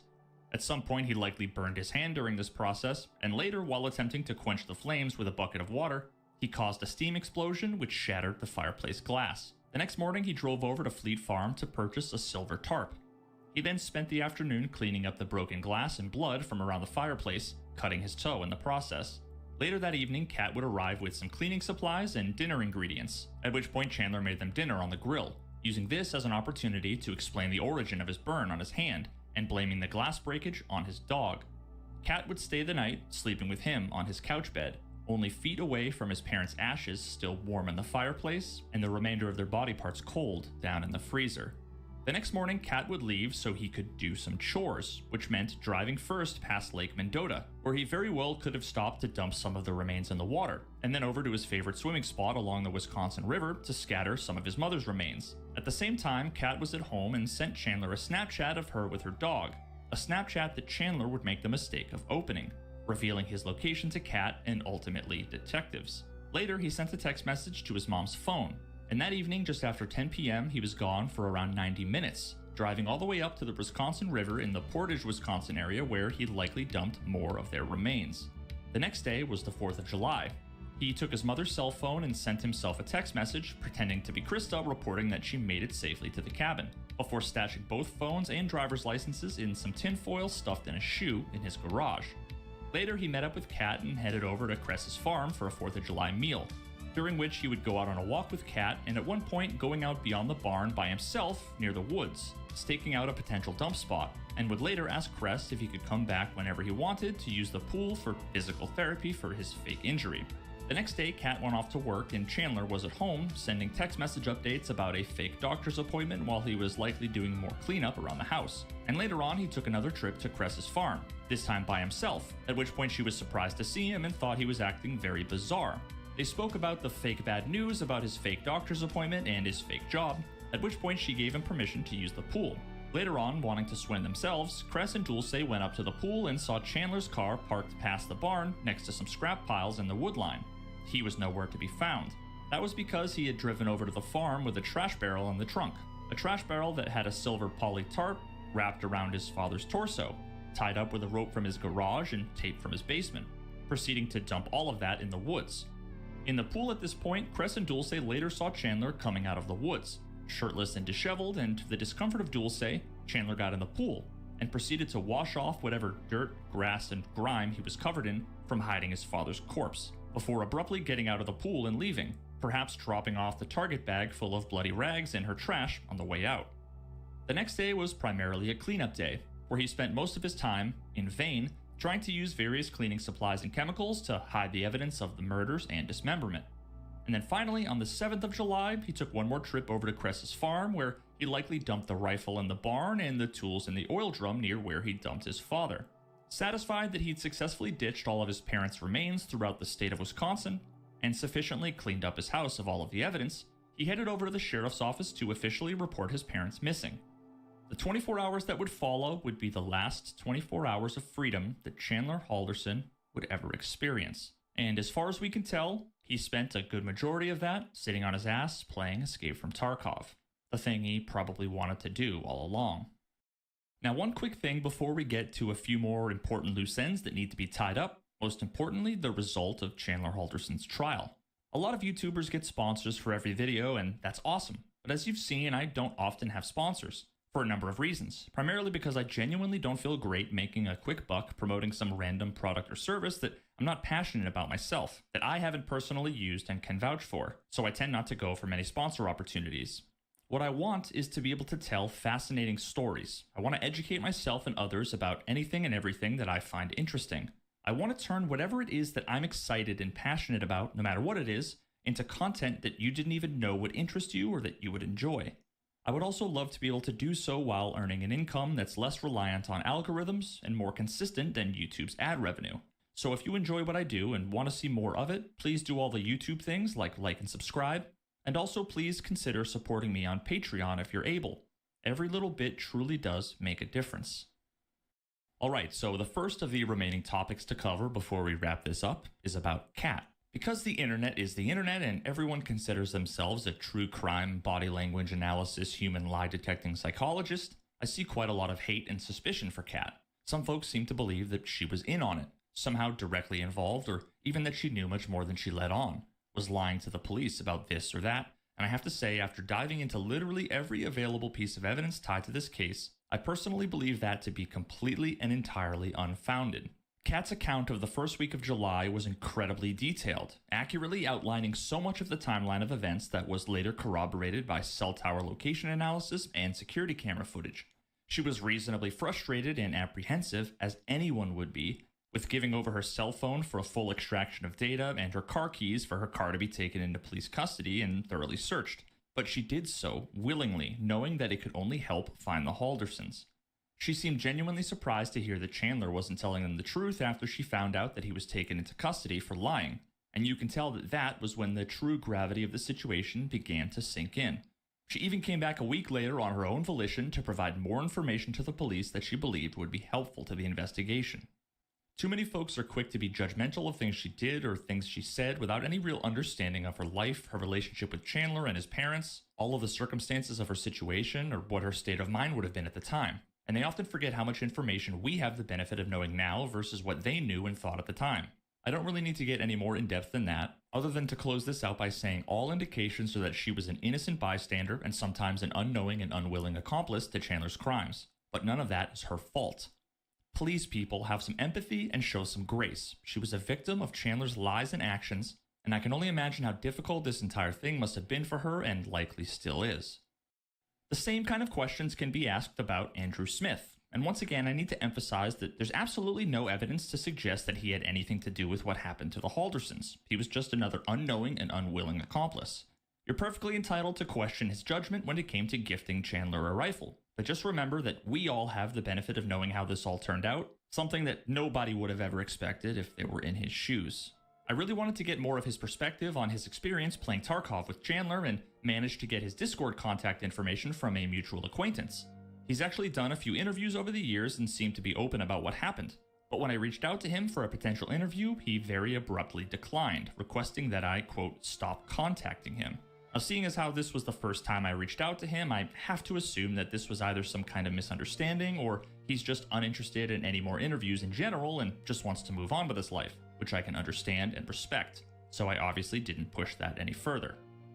I referred to what happened as the Escape from Tarkov murders in admittedly a kind of tongue-in-cheek manner. I suspect it's clear from most folks that know me and my content that I don't personally believe this is one of those cases where we can point to real-world violence and say, yep, a video game is responsible for this. But at the same time, we can't ignore the prevalence of this video game in this story, how deeply ingrained it is with what happened. The murder weapon was his favorite gun in Tarkov, gifted to him by his best friend he spent most of his time playing Tarkov with every day. The fact that the entire web of lies he manufactured for over a year was arguably in service of him, at least in part, being able to stay at home all day and play video games. The fact that the day he was arrested was the day he made some of the most disgusting and incriminating Google searches that most people will ever see, right in between playing Escape from Tarkov, searching the Tarkov wiki for quest help, and watching Tarkov YouTube videos. The fact that Escape from Tarkov was the most common alibi that Chandler attempted to use whenever he wanted to come up with a blanket excuse for large swaths of missing time. Escape from Tarkov was not the cause of this crime. That responsibility rests solely in the hands of Chandler Halderson. But at the same time, it would be absurd to ignore the obvious fact that this crime is and forever will be inextricably linked to Escape from Tarkov. I've played you various clips from the prosecutor, William Brown, and his opening statements. He went on for just about an hour and laid out a detailed, high-level summary of everything I covered in this video.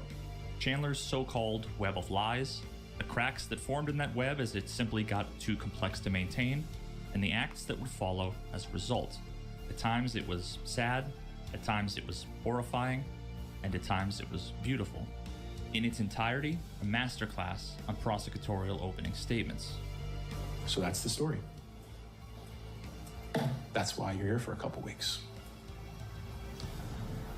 Like I said in the beginning, a lot of cases end with the murder. This one, it's just a small piece of the puzzle. None of the things that happen after and none of the things happened before make any sense without knowing the murder happened on a specific day at a specific time. But the evidence in this case you'll find is overwhelming. Chandler Halderson killed his parents on July 1st, 2021. He cut up their bodies with axes and saws and knives. And he didn't even give them the dignity of having a funeral or even a final resting place in one piece or together. Their remains were scattered across Dane County, in public land, on farms, in garbage cans, in rivers, and perhaps every ditch. I'm going to ask you to deliver a verdict of guilty, to finally bring some much needed truth to Chandler Halderson. Thank you. I can only imagine what had to have been going through Chandler's head the moment he realized the magnitude of the case that the prosecution had put together against him. How they had uncovered all of the lies he had told, how they were able to trace his every move from before the murders to the day he was taken into custody. After just the opening statement, he had to know he stood no chance.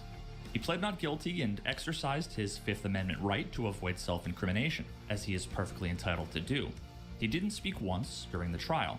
He simply sat there, emotionless, helpless, and silent, while his entire life and the facade he built around it was savagely torn apart in front of the jury, although not nearly as savagely as he tore apart his own parents to avoid having to do just that, answer for his lies. As you can imagine, his defense was effectively non-existent. The public defenders did the best they could with what they were given and what they were up against. But after that hour-long opening statement alone, I don't think he ever stood a chance.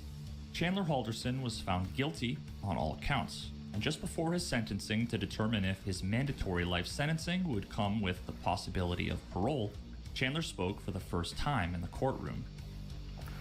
Your Honor, I want to take this opportunity to state my intent to appeal my convictions. If there are any lawyers listening and willing to take on my appeal, take a moment to please reach out to me. It's not that I do not have feelings. It's that I was warned to not show them due to the scrutiny of this case. Thank you. Fortunately, Chandler didn't have the last words, the honor of which belongs in this case to the honestly delightful Judge John Hyland, who did a wonderful job presiding over this case. As much as I'd love to comment on what he said during the sentencing of Chandler Halderson, my words simply wouldn't do them justice, so I'll let his words speak for themselves. Thank you for watching. Counsel mentioned that this crime caused a rip in our community. If there's one thing that's a positive coming out of this, I think that it is a demonstration to our community of the pride we should feel in our law enforcement, the pride we should feel in how they investigated this case and how they presented the evidence in this case. It was, well, I honestly think it put Dane County on the map through both the Justice Department efforts and the efforts of our local Sheriff's Department and other law enforcement agencies involved. It was quite incredible. I don't know the victims. I did not know the victims. I know people like them, I'm privileged to say, and I know and can understand the empty space that this crime has left. I can empathize. I can only partially understand the feelings because I haven't lost people in my family through such a manner or had a violation by a member of the family causing such loss. But everyone in this room has a mother and a father. Everyone has siblings, if they're fortunate, and everyone can understand the loss that the Halderson family, extended as it is, and their friends, and this community feel for their loss. It is tragic. It is tragic. It is something which will take decades for some to heal. I hope not that long, but healing may never come for some. One does not know. But I do want you to know that this court honors your loss, honors the people who died, and approaches this sentencing here, weighing that gravity of that offense as one of those things which must be weighed in determining whether or not Mr. Halderson should ever be eligible for parole, as the life sentences I must impose are predetermined by the legislature. The gravity of the offense is as serious as it could be, and I must not overlook, of course, the steps taken to hide the crime. The steps taken which, if one ponders it, certainly makes the crime even worse. If you could say that the murder of your parents is something that could be made worse. The jury found Mr. Halderson guilty of mutilating both bodies, hiding both bodies, and presenting a story to law enforcement to try and lead them on a completely different path than what had actually occurred. And that he took steps in those actions which really robbed those people of dignity. But fortunately, their dignity is in whole here in these people that remember them, these people that are here today because of them. I appreciated learning more about them, and my condolences go to every member of their family. I cannot conceive of a way to fulfill my duty to protect the public that I serve were I to perceive that at some point in time, an individual who committed these crimes should be released back into that public. I cannot grant to Mr. Halderson the generosity of spirit and empathy that his grandmother has for him. Empathy which his own parents would surely have had were he just owned up to what he had deceived them about. The gravity of these offenses and the need to protect the public outweigh the potential that there could be that at some future point he should have presence among us. I have to, for this sentence, ensure that the only time Mr. Halderson comes back into the community is to have the privilege of a burial that he denied his parents.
it.